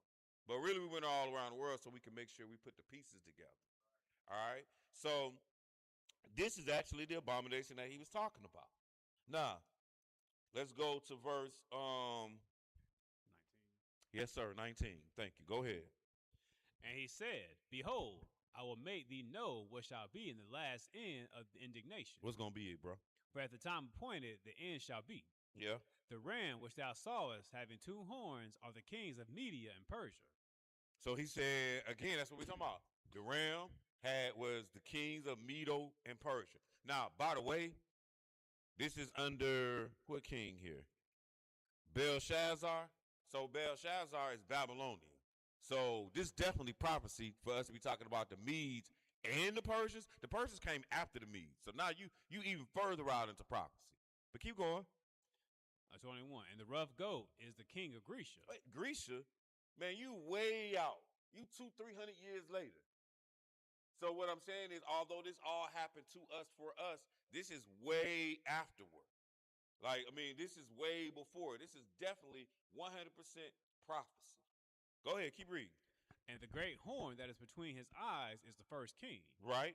Now that being broken, whereas four stood up for it, four kingdoms shall stand up out of the nation, but not in his power.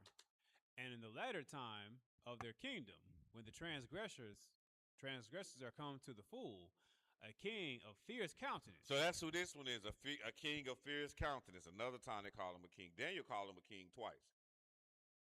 Right? Because they called him a king in Daniel 11, right? Right? Wrong? Y'all not sure? Daniel 11 said, Daniel 11 said, yep, 36, and the king.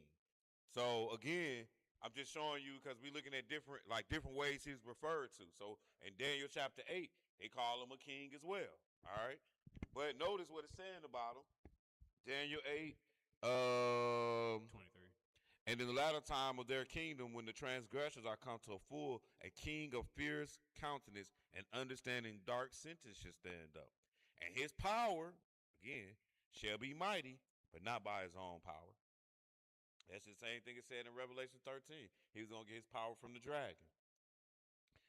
And he shall destroy wonderfully and shall prosper and practice, that's witchcraft, and destroy the mighty and the holy people. Go ahead.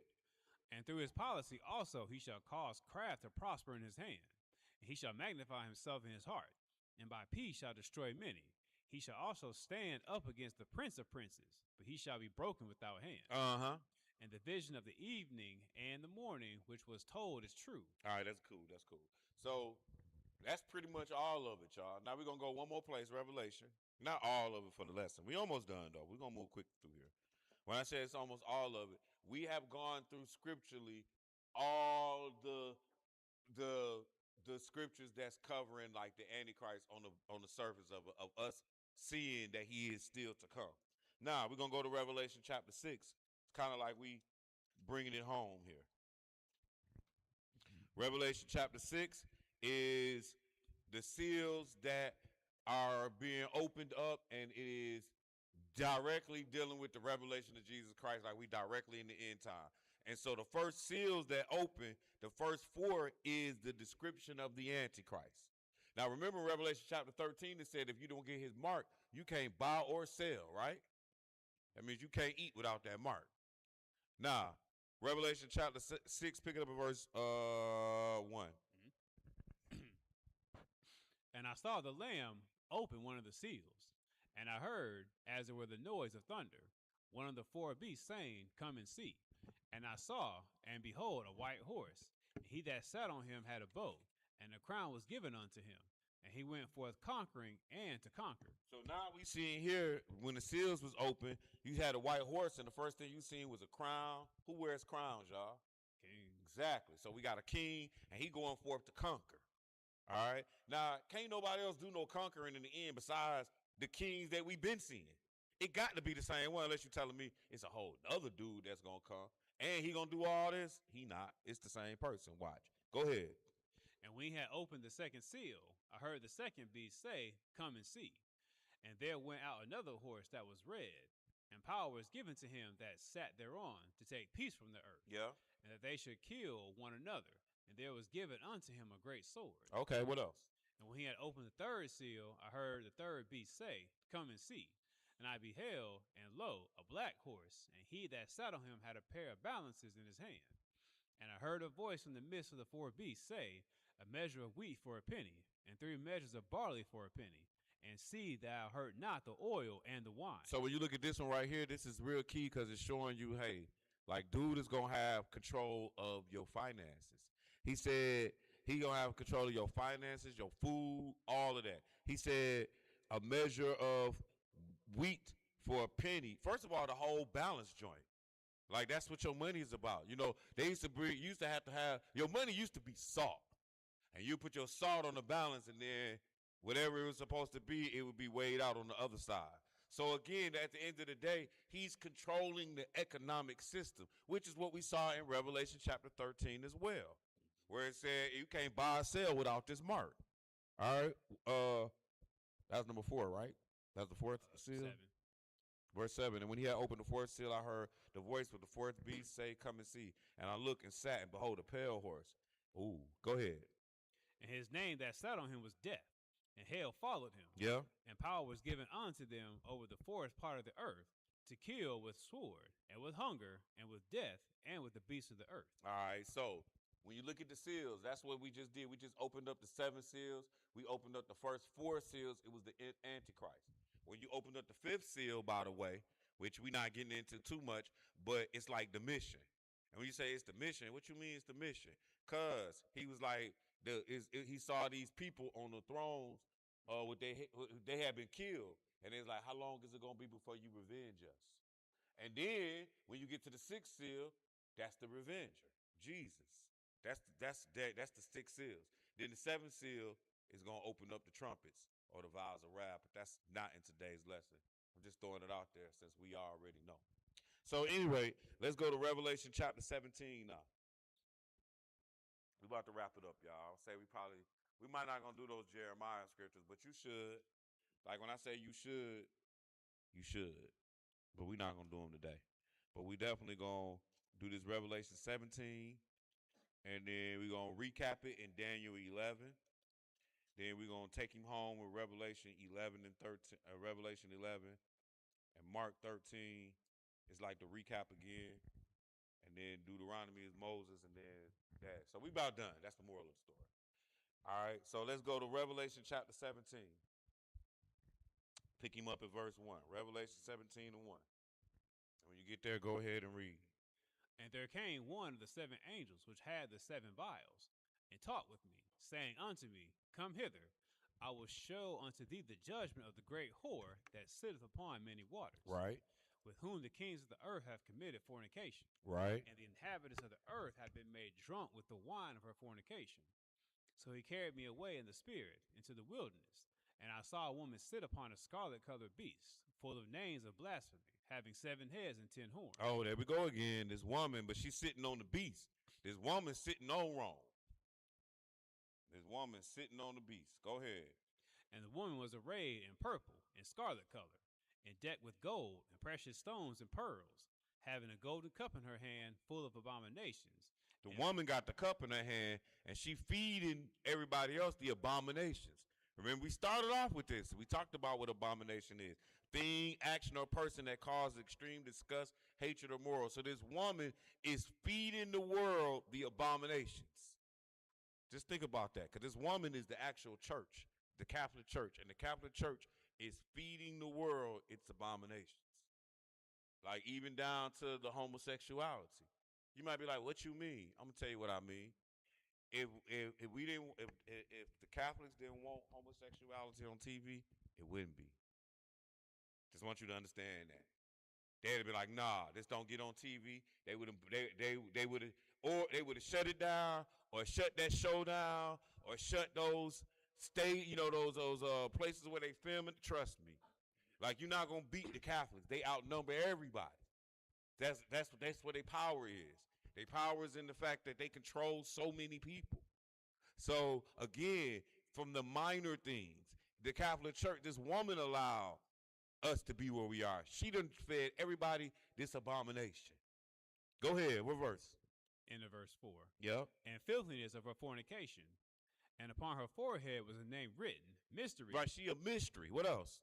Babylon the Great. Oh, she Babylon the Great. What else is she, bro? The mother of harlots. Oh, she the mother of all this wickedness. Go ahead. And abominations of the earth. Right. Keep reading. And I saw the woman drunken with the blood of the saints, and with the blood of the martyrs of Jesus. And when I saw her, I wondered with great admiration.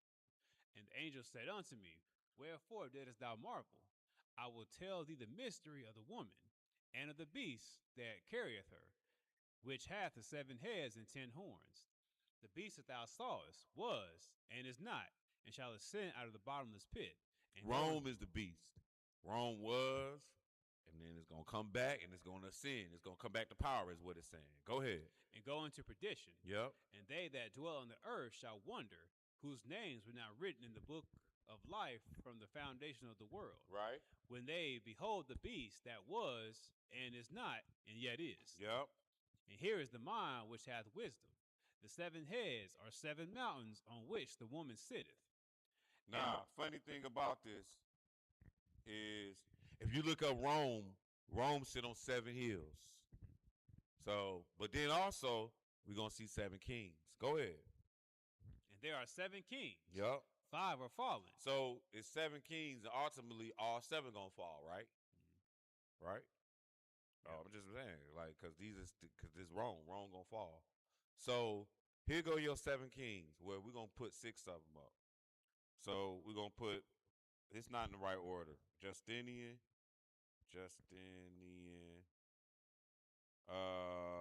Otto the Great,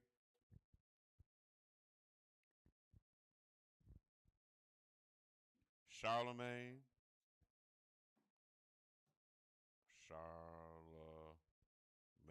something like that. Charles V. I done spelled everything else wrong except Charlemagne. Charles V. Yeah. Napoleon. No, yeah. Napoleon. And as the brother said, Benito Mussolini. No, I spelled that wrong. Whatever though. And then the last one. We're just gonna put him over there. The last. 1 and 2. All right, so if you look up these names that I put up here, Justinian, Otto the Great, Charlemagne, Charles V. Yeah, I think it is Charles Martel actually. But Charles V, Napoleon, Mussolini, these people, all these people, when you just go look them up, they all, Justinian, Otto the Great, Charlemagne, definitely, all rule what we know as the Holy Roman Empire. Sometimes they tell you they brought it back together, whatever it was. Charles V too. Now, Mussolini is who actually gave Vatican City to Rome. Mussolini is the one who sat Rome on those 7 hills. All right. And Napoleon, he was the last, we can say he was the last of the ruling empires of the Holy Roman Empire. All right. So, when we go back to the book, verse 10, and there are 7 kings, 5 are fallen, 1 is, and 1 is yet to come. And when he cometh, he must continue a short space. And the beast that was, talking about Rome, and is not, even he is the eighth, it is of the seven, and go into perdition. So what he's saying is, it's gonna be one. And make it easy for you. When it's all said and done, it's gonna be a antichrist, and it's gonna be a military leader. It's gonna be both.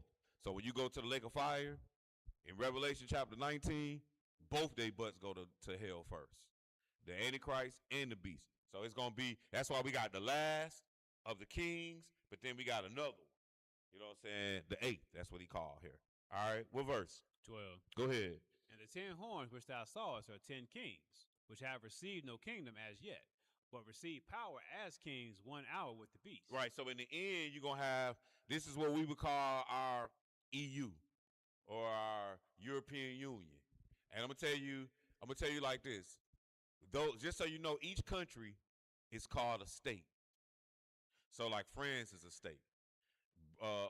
Switzerland is a state. Italy is a state. Vatican is a state. Okay.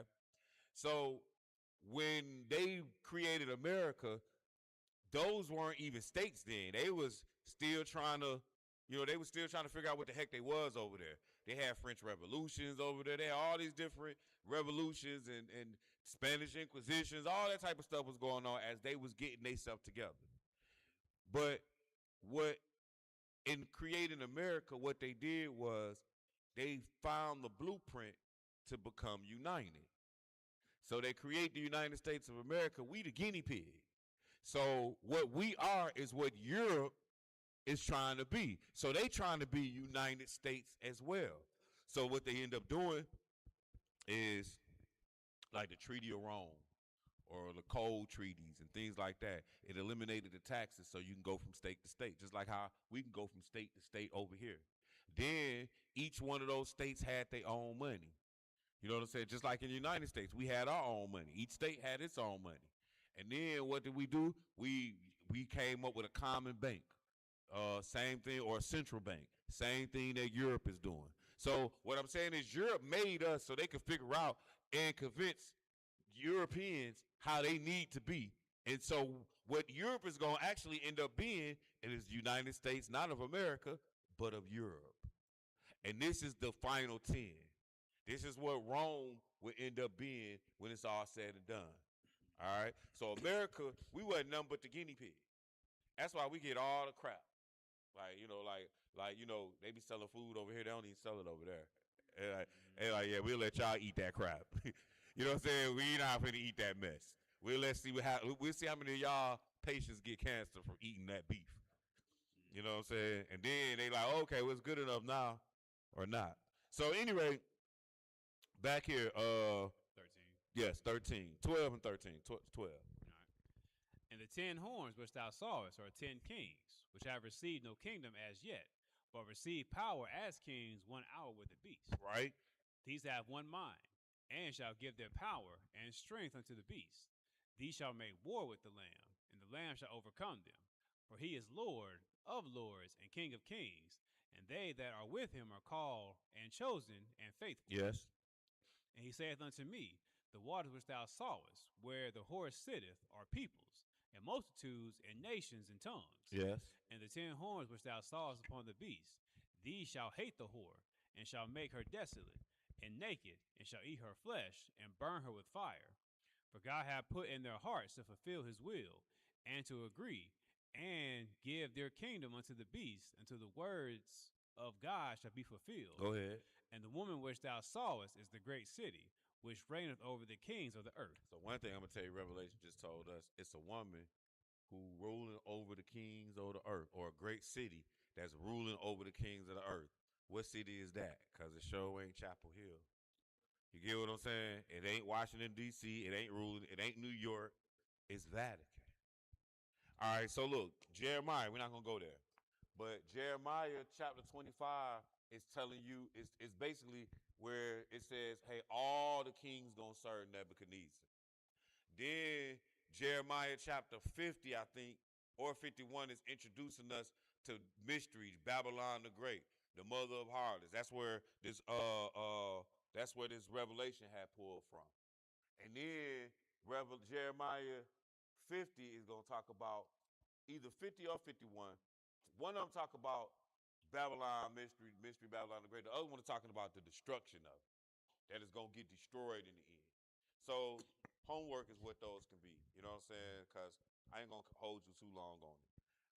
So now let's take this all the way back, full throttle. Daniel chapter 11. Daniel chapter 11. And we just got a couple more after here. Only reason why I cut those is because I was late. Otherwise, it's not the length of the lesson.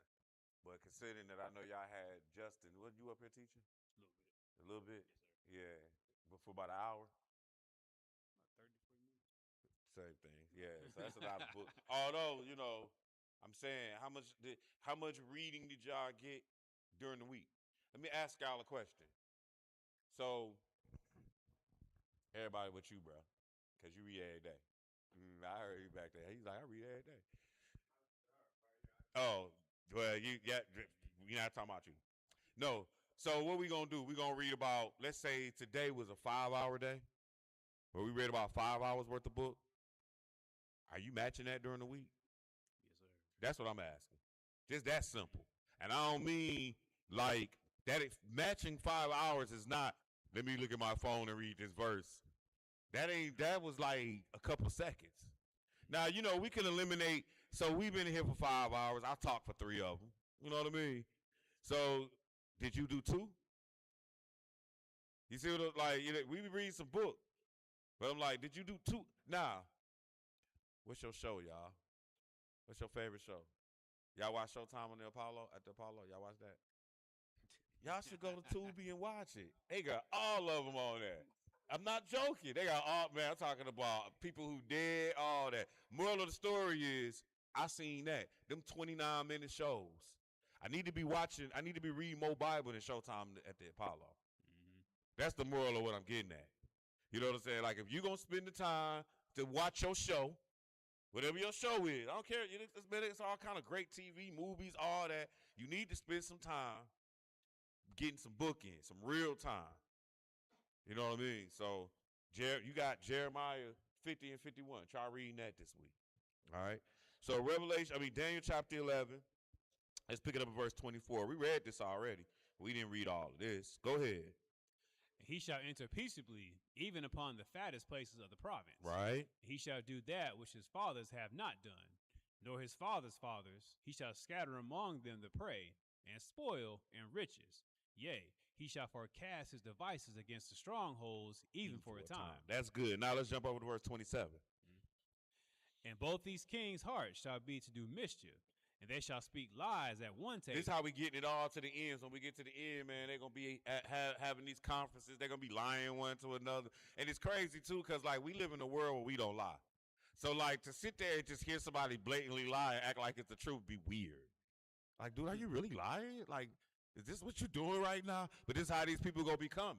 You know what I'm saying? But when you live in a world where you don't lie, you're not expecting other people to lie. So it's just like you don't steal, but yet, did they just steal the whole trash can? Like, who does that? Like, you like, yo, it's like a reproach to you, you know? So again, looking at this, they coming in lying, talking about peace, talking about they trying to do the nation good, and they just gonna, and we gotta tell the rest of the world he's a liar. Meantime, he out here healing the babies, giving out, causing it to rain when it's been drought. So now you sitting here telling folks he's a liar and a fraud, and meantime he out here doing these miracles. Who you think they gonna believe? That's because he coming in with peace, but it's telling you he lying. He got a whole nother agenda. Remember, he don't worship God like you, so he don't care about you anyway. And you got to tell people this. What verse we at? Middle of 27. Give it to him. But it shall not prosper, for yet the end shall be at the time appointed. Yeah, let's go to what, 31 now? Yes, sir, 31. And arms shall stand on his arms, part. that's a military. And arms shall stand. Pistols, AKs, planes, all that is your arms. And arms shall stand, go ahead. On his part. Yeah. And they shall pollute the sanctuary of strength. Yeah. And shall take away the daily sacrifice. Oh, they're going to take away the daily sacrifice and then do what? And they shall place the abomination that maketh desolate. Man, this is what Jesus was talking about, the abomination of desolation spoken of by Daniel the prophet. So they're going to take away the daily sacrifice. What daily sacrifice? Okay, y'all. So, temple number 2, they destroyed it. But the Jews are going to build temple number 3. If you looked at temple number 2, when you Googled it, you would have seen an outside court or an outside area. That's what the Jews in the future, no, really, they trying to build the temple where the temple was. But if you understand the temple that Jesus was at, what's there now? Does anybody know when Jesus was at the temple and said, now one stone upon another will be thrown down, what's at that temple site right now? Very good. It is the Dome of the Rock. So what's going on is them Arabs is like, screw you, I ain't giving you nothing, kill us all. So what the Edomites is going to have to do is say, we can't get that, but we can go out to the courtyard. We're going to read that in a little bit. And so they're going to erect a temple and they're going to start sacrificing. Why are they sacrificing? They don't believe in Jesus. Not the Edomites, the so-called Jews. They don't believe in Jesus. So what does that mean? So what that means is they about to start back sacrificing, and then the Antichrist or vicarious Philadelphia, right, meaning the replacement of Christ, he going to say, why is y'all doing this when I'm here? We don't need to. I forgive sins. I make it rain, right? I make lightning come out of the sky. I cure the babies. I am him. This is what the Antichrist is going to be on. And he's going to stop them from sacrificing, because Edom going to start back sacrificing over there. When they build up a temple, they building up to sacrifice, the so-called Jew. So when you look it up, if you type up the third temple, you're going to see they working on another temple. Excuse me. So with that being said, 31 again. And arms shall stay on his part, and they shall pollute the sanctuary of strength, and shall take away the daily sacrifice, and they shall place the abomination that maketh desolate. And such as do wickedly against the covenant shall he corrupt by flatteries. But the people that do know their God shall be strong and do exploits. Right. So that's going to be people like us who've been educated. Us, our children. We're going to be out here running around. Don't follow that. Don't do what they say. They wrong. The Catholic Church is lying. Go ahead. And they that understand among the people shall instruct many. Yet they shall fall by the sword, and by flame, by captivity, and spoil many days. Now when they shall fall, they shall be hoping with a little help, but many shall cleave to them with flattery. Yes. And some of them of understanding shall fall, to try them, and to purge, and to make them white, even to the time of the end, because it is yet for a time appointed. And we already read verse 36, and the king should do according to his will. So again, that was the abomination of desolation spoken of by Daniel the prophet. Now, let's go to Revelation chapter 11. We're wrapping this up, y'all. This is the last event of the Antichrist. Then we're going to go back to Mark. And when we're going back to Mark, we just read Matthew 24 all over again. And then after we go back to Mark, then, we ain't really have Moses in this lesson. So I don't like doing lessons without the law. So we'll get to the law. We'll read that. So he almost on a standalone, but he relevant. And then we'll look at our closing scripture. So we almost there. Revelation chapter 11. But I appreciate y'all patience, and I hope that this, even though y'all heard this lesson before, I hope it was, the way it was structured was able to help you see it a little better on how, how the Antichrist going to operate in the end. How he coming about, how we can prove it through the Bible. Revelation chapter 11, because that's the big thing. Like, people be trying to say, oh, yeah, it's been fulfilled already. Antiochus Epiphanes was the abomination of desolation. He might have been, but it's talking about the end. Not yesterday. This is going to the future. Revelation chapter 11, verse 1 through 17. Don't that like follow you around?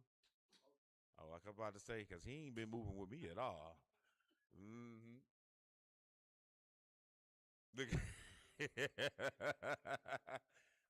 That joke like he don't went haywire. Revelation chapter 11. Let's pick it up at verse 1. When you get there, go ahead. And it was given me a reed like unto a rod. And the angel stood, saying, Rise, and measure the temple of God, and the altar, and them that worship therein. Yeah. But the court, which is without the temple, leave out, and measure it not, for it is given unto the Gentiles. So he talking to John. And John is at that same temple that we looked up earlier, the second temple. And he said, yo, measure the temple and all that. But look, he said, He said, rise and measure the temple of God and the altar and them that worship therein, but the court which is without the temple, leave out. Don't measure it. The Gentile going to get that part. So that's the part that they going to put up another temple in the courtyard area, not where the Dome of the Rock is. That's why I was telling you, when you look at the map, and that's why I was like, when you look at the temple maps, when you Googled it, try to look at the one with the wording in there, because it's showing you the temple. It's showing you the outside court. It's showing you everything, but you might not know what you're looking at unless you got a key. Some of those pictures had keys with it, right? So he said, but the court which is without the temple, leave that out. Don't you measure that, for it is given unto the Gentile, and the holy city shall they tread for 3.5 years, right? 40 and 2 months. All right, I'm just trying to see if I was going to catch y'all again. See if I catch y'all one more time. Again, here we go. But then, why we got that number again, though? Cause exactly, like what Sis said, it's the same thing. Okay? Then he said, even verse, then he said, but verse 3, read that. And I will give power unto my 2 witnesses. Oh, so we going to have Aaron and Moses on the scene. What do you mean by that? If this the great exodus out of America again, and Pharaoh going to have his magicians doing their power, which is the Pope, now we going to have Moses and Aaron to counter what's going on as we have this great exodus out of America and out of Babylon. You follow me? You follow how I'm parallel? I'm trying to show you it's the same thing, just a different day. All right? The Lord going to plague the world just like he plagued Egypt. Same thing, just a different day. That's why I'm like, when you start talking about stuff being fulfilled already, I'm like, sure. But it's going to happen again. Like, that's how it works. Make it so bad. I'm glad it's been fulfilled so I can understand when I see it again. That's how God be working.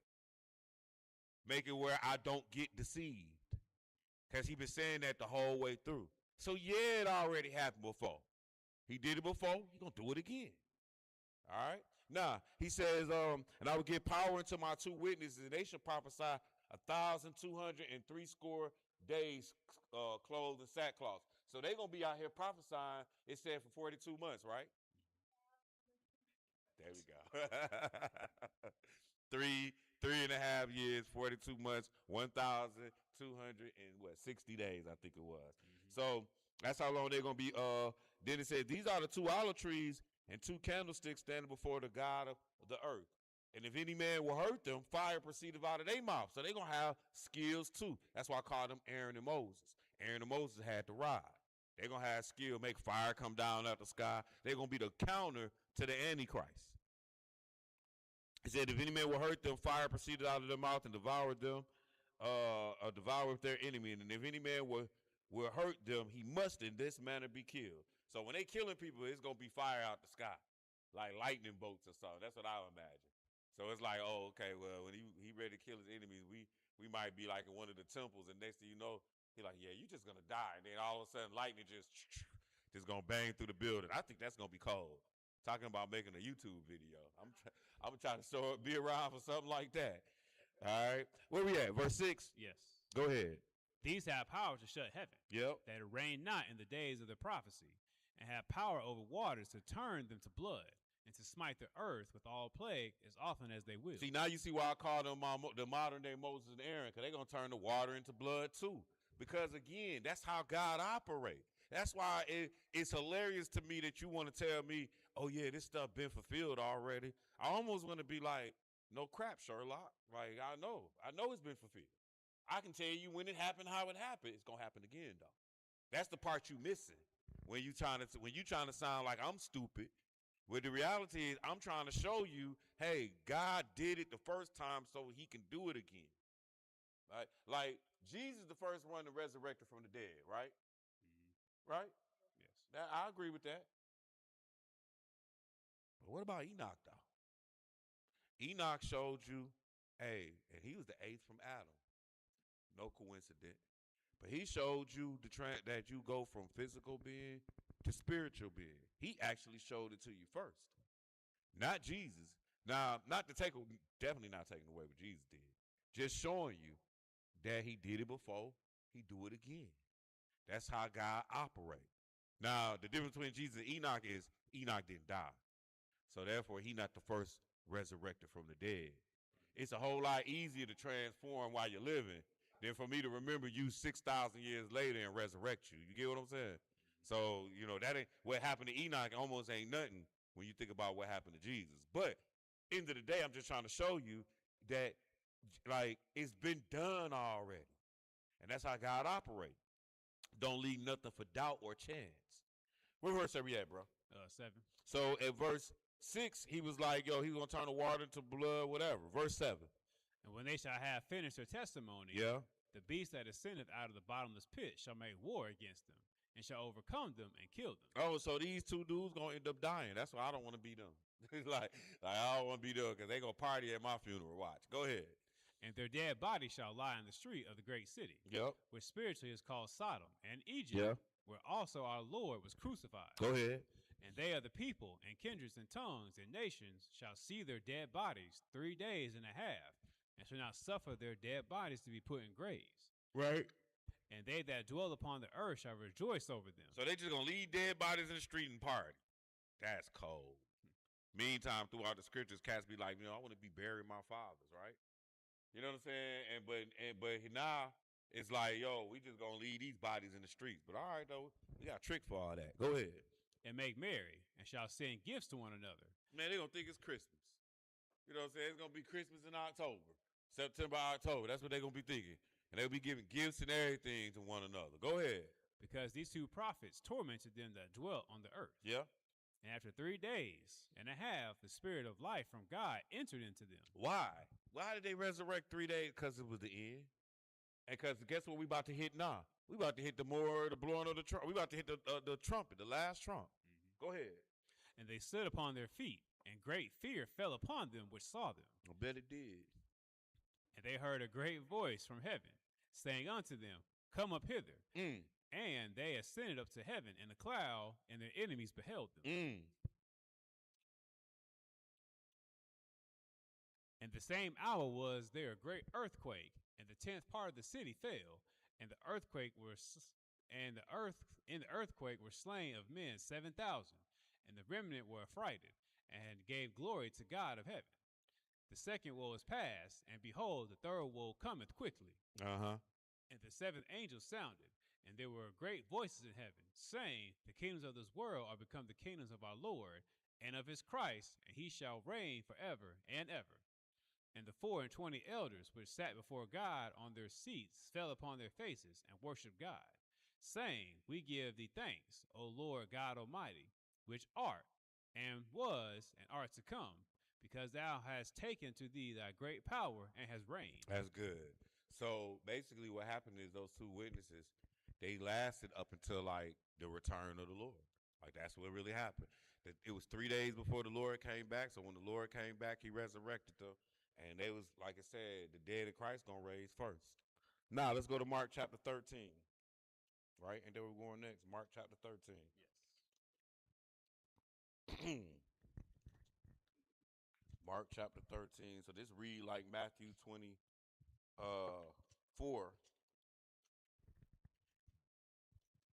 Mark chapter 13, and he let me see. And Jesus answered, said unto him, Seest thou these great buildings? There should not be left one stone upon another that should not be thrown down. We seen that. And as he sat on the Mount of Olives over against the temple, Peter and James and John and Andrew asked him privately, Tell us when shall these things be, and what shall be the sign when all these things shall be fulfilled? So even the answer there is a little different. But he gave them the answer the same.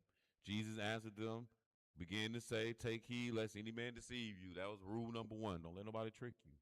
Many shall come in my name, saying, I am Christ, and shall deceive many. And when you hear of wars and rumors of wars, be ye not troubled, for such things must need be, but the end shall not be yet. For nation shall rise against nation, and kingdom against kingdom, and there shall be earthquakes in divers places, and there shall be famines and troubles. These are the beginning of sorrows. But take heed to yourselves, for they shall deliver you up to council. And in the synagogues you shall be beaten, and you shall be brought before rulers and kings for my name's sake, and for a testimony against them. And the gospel must be published among all nations. Go ahead, verse 11. But when they shall lead you and deliver you up take no thought beforehand what ye shall speak, neither do you premeditate. But whatsoever shall be given you in that hour, that speak ye. For it is not ye that speak, but the Holy Ghost. Go ahead. Now the brother shall betray the brother to death, and the father the son, and the children shall rise up against their parents, and shall cause them to be put to death. Go ahead. And ye shall be hated of all men for my name's sake. But he that shall endure unto the end, the same shall be saved. Go ahead. When you shall see the abomination of desolation spoken by Daniel the prophet, We looked at that. But what he's going to do? standing where it ought not, Where he ought not be standing is over there in Jerusalem. Talking about he God. Go ahead. let him that readeth understand. Then let him that be in Judea flee to the mountains. Right? And let him that is on the housetop not go down into the house, neither enter therein to take anything out of his house. Go ahead. And let him that is in the field not turn back again for to take up his garment. But woe to them that are with child, and to them that give suck in those days. Go ahead. And pray ye not, and pray ye that your flight be not in the winter.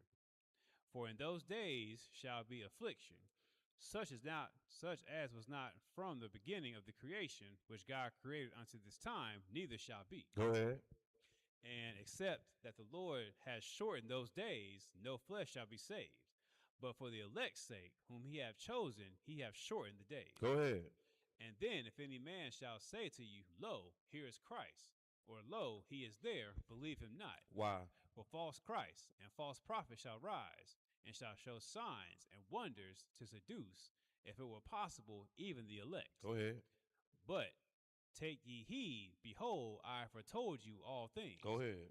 But in those days, after the tribulation, the sun shall be darkened, and the moon shall not give her light, and the stars of heaven shall fall, and the powers that are in heaven shall be shaken. Then what? And then shall they see the Son of Man coming in the clouds with great power and glory. So anybody try to tell you this stuff already happened, just be like, show me the picture when you seen him come back. I want to know what he looked like, because this didn't happen, and this is in both accounts. Go ahead. Then shall they see the Son of Man coming in the clouds with great power and glory. Yeah. And then shall he send his angels, and shall gather together his elect from the four winds, from the uttermost part of the earth to the uttermost part of heaven. All right, that's good. So really, that's our lesson. Let's go to Deuteronomy chapter 13, though. Deuteronomy 13. So one of the key things through all this is don't let nobody be just telling you anything. And it's going to come people who are going to try to convince you this stuff is fulfilled. I know I got a call from Brother DeMarcus, and he was like, hey, I was just talking to that Jake, and he like, Matthew 24 is done already.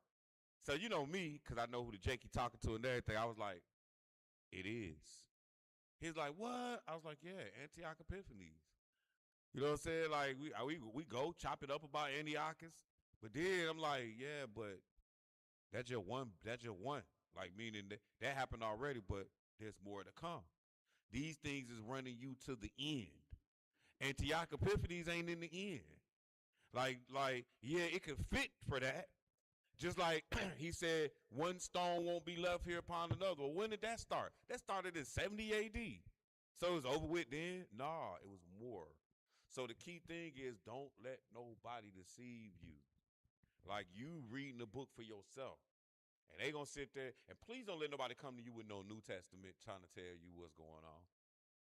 Like, show me in the Old, everything you changing in the game, show me in the Old Testament. You changing up, oh, we should be building the kingdom now. That's what people who be trying to say Matthew 24 with. They say we should go buy land. They saying we waiting on the great tribulation that ain't never going to come. They saying we should go buy land and build the kingdom up like now. Like, think about it. So, man, that sounds like a hustle, really. Who in charge? You know what I said when they told me that? I was like, so this land we buying, who in charge? When they told me who was in charge, I was like, I'm going to stay where I'm at. I'm not lying. I'm talking about they came to my crib. Some brothers came from, I'm telling you how they did me, man. They drove from New York to Detroit. I was living in Detroit at the time. They was coming to get me. And I think I had 3 kids at the time. They was real babies. They was coming to get me to move me to New York so I could be like on a compound with a whole bunch of other Jakes because we were supposed to be building the kingdom. I told them don't come, but I guess they didn't believe me because I was giving them the ear because I'm the person that I'm going to listen to you. You know what I'm saying? I'm gonna let you get it all out. So I guess they ain't believe me. So they pulled up at the house. And I was like, I hate to disappoint, but we ain't going nowhere. Like, y'all just wasted a whole trip coming out here. You know what I'm saying? For what? I have no idea. But the moral of that story is, and even then, this was 20 years ago. These people still running around here trying to say, Matthew 24 is done, and we are supposed to be building the kingdom now. My only question is, it took y'all 20 years and y'all still ain't built the kingdom. Because I'm still waiting on it. You know what I'm saying? And like, as far as I know, all y'all still working, just going to regular job. Don't sound like no kings to me. So I'm saying, that don't sound like, I think I made the right move by just decide I'm going to stay put. I mean, they still got the apartments and stuff they bought up. Yeah. That I know of, unless they sold it for the money. I mean, like, I ain't trying to say that them peoples ain't doing pretty decent. They got good mentality. You know what I'm saying? They building everything on their own. You know, they buying soap together. You know what I'm saying? Like, they making moves, but at the end of the day, bro, you making these moves on the ghetto streets of New York. You know what I'm saying? This ain't Jerusalem streets of gold. You know what I'm saying? Like, this ain't it. You ain't built no kingdom.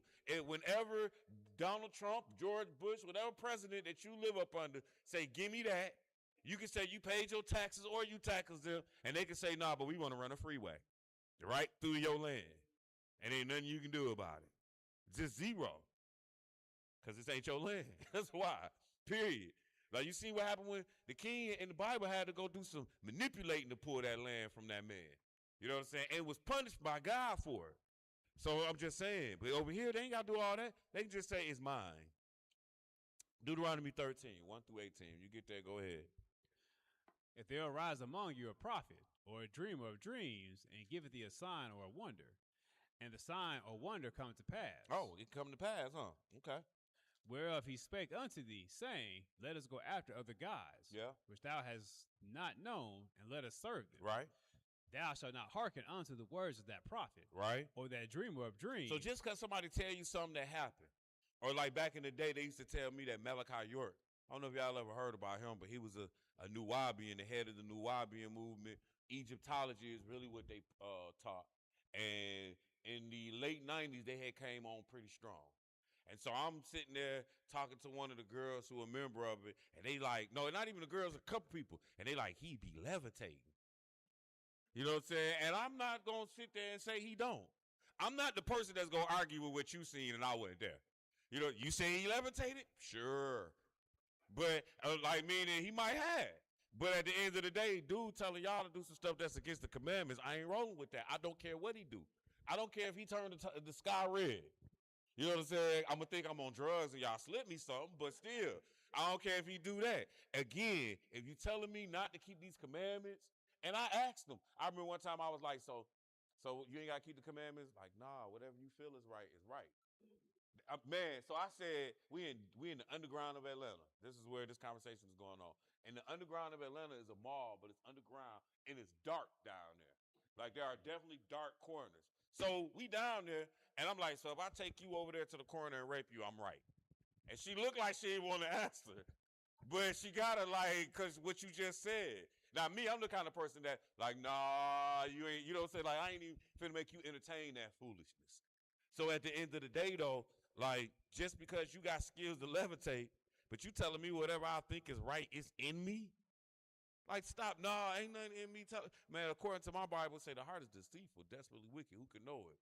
You know what I'm saying? Like, nah, I don't need to trust what's in me. I need something to govern me from the outside. Tell me the difference in right and wrong. Otherwise, I'm going to do, just like you said, I'm going to do whatever I want to do. Or whatever I feel like I can do. I'm just going to do it. All right? Some people done robbed me about 6, 7 banks. We all eating at Sizzlers and going to Disney World. You know what I'm saying? If you playing it your way. So anyway, just because somebody got some skills and all that, it don't mean nothing. He said, and if the sign or wonder come to pass, verse 2, whereof he spake unto thee, saying, but let us go after other gods, which thou hast not known, and let us serve them, then thou shalt not hearken unto the words of that prophet, or the dreamer of dreams, for the Lord your God proveth you to know whether you love the Lord your God with all your heart, with all your soul. Like, he proved you on everything. Just like today, we proved it. We kept saying, see, here go the end, y'all. See, here go the end, y'all. See, here go. Like we proving it. This the same subject over and over in the Bible. Just worded differently, giving us different information. Go ahead, give us some more. Ye Verse shall 4. walk Yep. after the Lord your God, and fear him, and keep his commandments, and obey his voice, and ye shall serve him, and cleave unto him. And that prophet, or that dreamer of dreams, shall be put to death, because he hath spoken to you to turn your way from the Lord your God, which brought you out of the land of Egypt, and redeemed you out of the house of bondage, to thrust thee out of the way which the Lord thy God commanded thee to walk in. So shalt thou put the evil away from the midst of thee. Give him some more. If thy brother, the son of thy mother, or thy son, or thy daughter, or thy wife of thy bosom, or thy friend, which is thy own soul, entice thee secretly, saying, let us go and serve other gods, which thou hast not known. And they ain't got to just say, let's serve them. They just be getting you off your square. You know what I'm saying? So that qualify more people, because ain't nobody walking up to me like, hey, let's not serve God. But all of a sudden that don't mean that when you read that. That little slick stuff right there, that really mean this. See, they telling you serve other God because God said what it meant, and it meant what it said. You trying to change it, even though you might be telling me stuff that come to pass. You're like, man, we supposed to kill that person. That's what it really say. But go ahead, what verse? Middle end of verse 6. Because at verse 5 it said, and that prophet or that dreamer of dreams should be put to death. But at any rate, if thy brother, the son of thy mother, or the son of thy daughter, or the wife of thy bosom, or thy friend, which is in thine own, which is as thine own soul, entice thee secretly, saying, let us go and serve other gods, which thou hast not known, thou nor thy fathers, namely of the gods of the people which are round about you, nigh unto thee, or far off from thee, from the one end of the earth even to the other end of the earth. Thou shalt not consent unto him, nor hearken unto him, neither shall thine eye pity him, neither shalt thou spare, neither shalt thou conceal him. He like, you ain't even supposed to have no pity for him. Like, I don't even care what you on, I don't care what you doing. That type of stuff. Like, man, have at it. Go break your neck if you want to. I could care less. And really, I can, too, personally. Then he says, thou shalt not consent unto him, nor hearken unto him, neither shall thy eye pity him, neither shall thou spare, neither shall thou conceal him, but thou shalt surely kill him. Thy hand shall be the first upon him, to put him to death, and afterward the hand of all the people. So so not only that, you're supposed to be the first one at it. Yeah, see, we ain't cut like that around here. We won't wait till somebody else throw that stone. Keep reading. And thou shalt stone him with stones, that he die, because he hath sought to thrust thee away from the Lord thy God, which brought thee out of the land of Egypt, from the house of bondage. Man, it's like even if this was your mama, your cousin, your brother. This is what we're talking about now. It was like at the end of the day, you supposed to be the first one to brick them. Go ahead. And all Israel shall hear and fear, and shall do no more any such wickedness as this is among you. So by bricking them, then it's like, man, everybody else gonna see it and be like, yeah, I don't want that fate. Because stoning had to be pretty bad. Like stoning, I'm gonna tell you, if I rank them, that crucifixion tough too. I think I don't know if I want to be stoned or crucified. I think I don't want either one of them. Just to be honest with you. You know what I'm saying? But I'm just trying to get you to understand how groups, like, just imagine somebody, like a group of men stoning you, and the stones, not like pebbles, they might be about like that big. You know what I'm saying? They just, bang, you trying to, but after a while, ooh, Lord, like that time when they hit that part right there and it break, ooh, that's going to hurt. You know what I mean? Like, man, that's rough action. That's rough action. That's what you were supposed to do, though. Go ahead. 12. If thou shalt hear say in one of thy cities, which the Lord thy God hath given thee to dwell therein, saying, certain men, the children of Belial, are gone out from among you, and have withdrawn the inhabitants of their city, saying, let us go and serve other gods which ye have not known. Yeah. Then shalt thou inquire and make search, as diligently, and behold, if it be true, and the thing certain, that such abomination is wrought among you, Right. thou shalt surely smite the inhabitants of that city with the edge of the sword, destroying it utterly, and all that is therein, and the cattle thereof with the edge of the sword. Yeah. And thou shalt gather all the spoil of it into the midst of the street fathers. When thou shalt hearken to the voice of the Lord thy God, to keep all his commandments which I command thee this day, to do that which is right in the eyes of the Lord. That's good. Let's go to our last scripture, 2 John. It's number one chapter here. 2 John. I appreciate y'all patience today. I hope that y'all learn a little something. I'm gonna say this. It is 5:41. Yes, it is really. But you know what? That was a good. Is it really? That was a dang. I didn't know he was that late in the game. That's that. I heard that. Yeah. It's so more. What I'm gonna say is, which be happening a lot of times when I go out of town. I ain't even gonna front. But I am not. Once the lesson is over with, I'll sit down and eat. And if you got questions, just find me and we can deal with them right there. We're not gonna officially open Q&A. It just don't make sense. It's 5:41. Then by the time you eat, it's what time you supposed to be out of here anyway? My point exactly.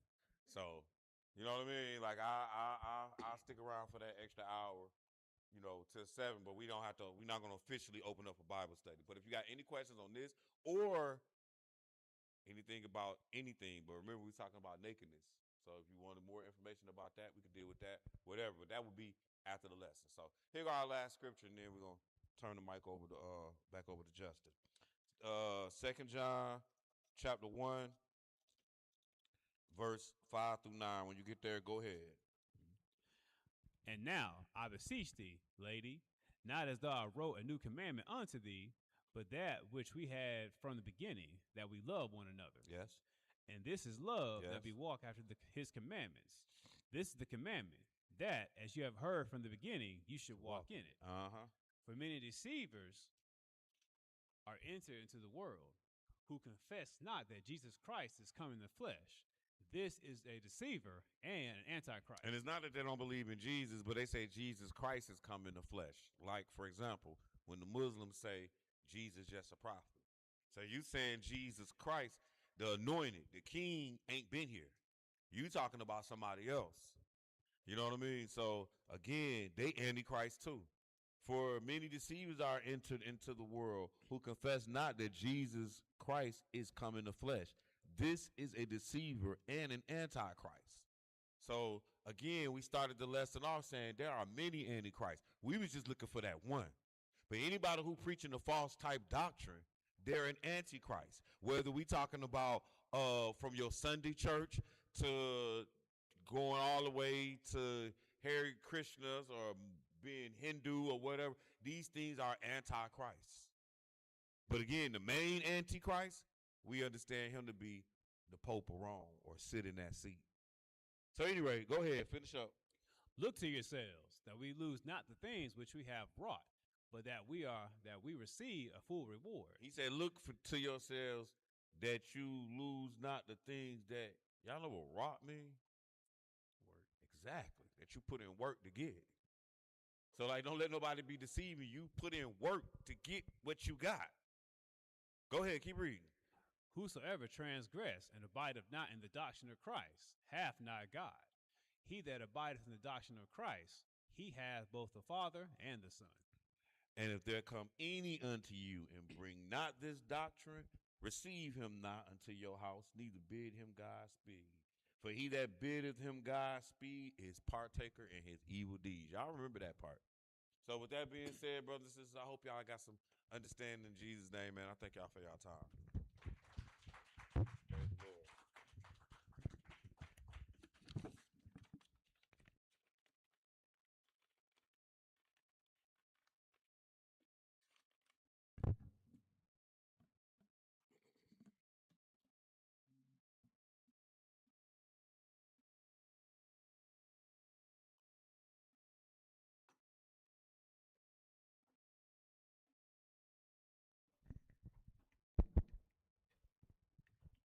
Sabbath announcements.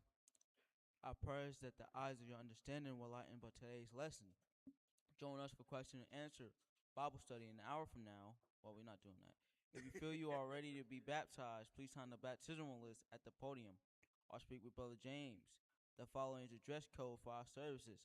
All clothing should be modest in appearance.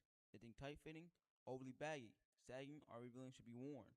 Men are to remove hats and all head coverings, and women shall wear a head covering such as a hat or a scarf.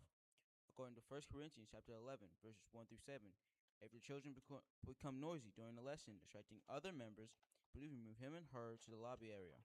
Any tithes and or free will offerings should be put in an offering envelope and placed in the offering basket near the exit. Pray for our strength as we pray for you. Until next Sabbath, peace.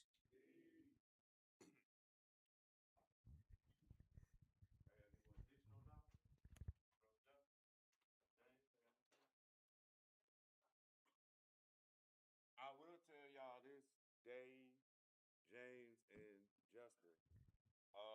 So on the trumpets and tabernacles and trumpets and tabernacles, it'll be two lessons.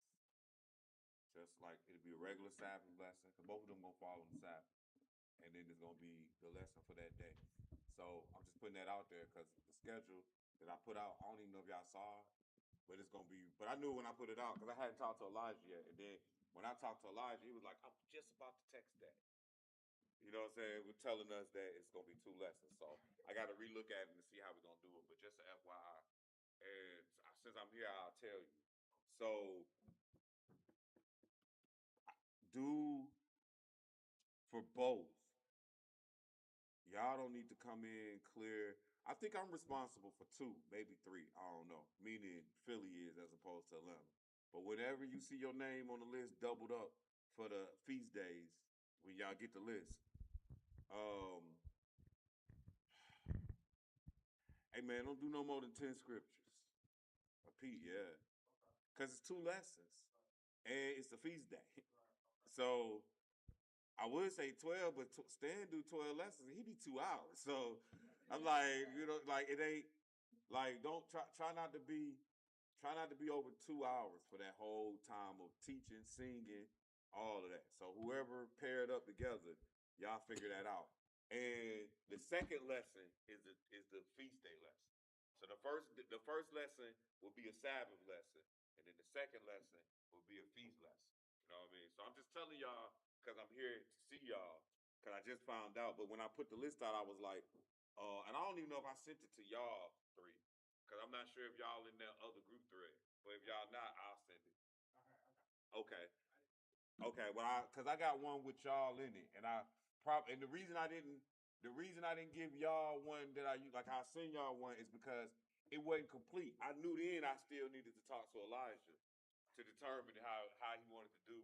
You know what I'm saying? The feast day, because I knew what he generally does. So I'll make sure. Probably. Now I ain't gonna say while I'm riding back because I think I'm driving back this time.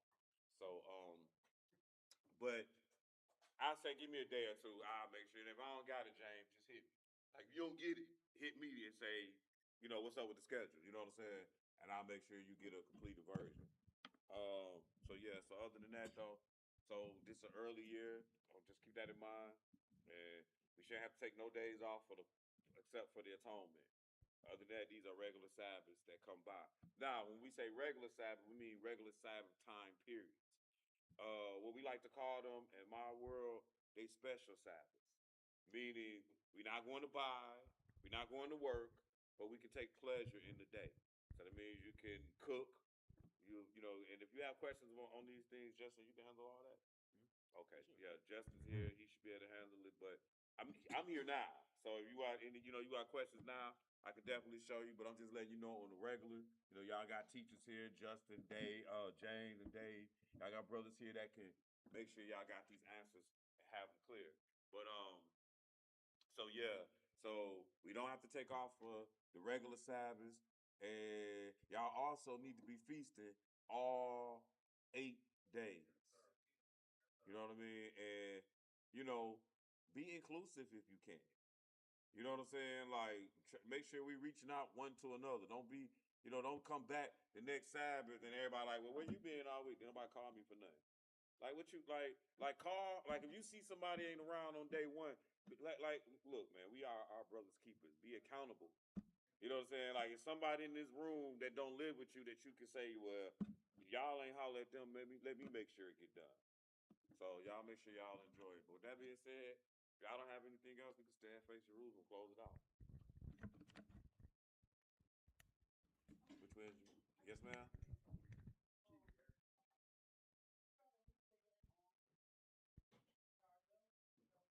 Say that again.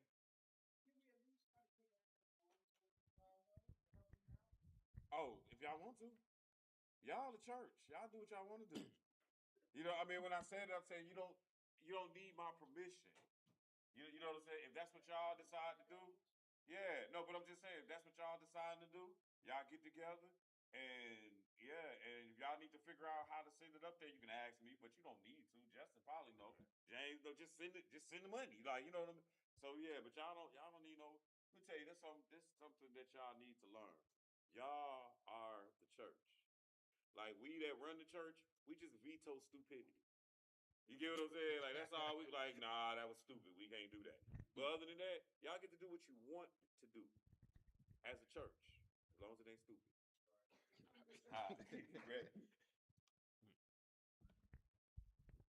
Our Father which art in heaven, hallowed be thy name. Thy kingdom come, thy will be done in earth as it is in heaven.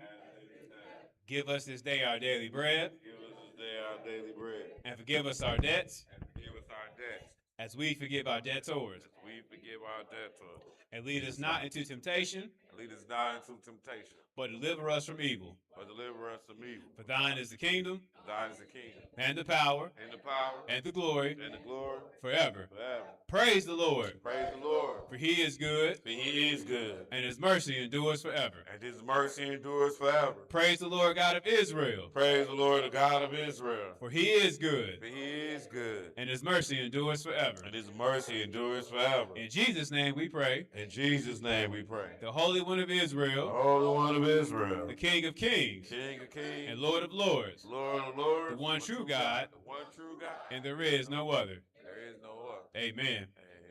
The Lord bless thee and keep thee. The Lord bless thee and keep thee. The Lord make his face. The Lord make his face shine upon thee. The Lord make his face shine upon thee. And be gracious unto thee. And be gracious unto thee. The Lord lift up his countenance upon thee. The Lord lift up his countenance upon thee. And give thee peace. And give thee peace. And they shall put my name upon the children of Israel. And they shall put my name upon the children of Israel. And I will bless them. And I will bless them. Hallelujah! Hallelujah! Hallelujah! Hallelujah! Hallelujah! Hallelujah! Hallelujah! Hallelujah! In Jesus' name. In Jesus' name. Amen. Amen.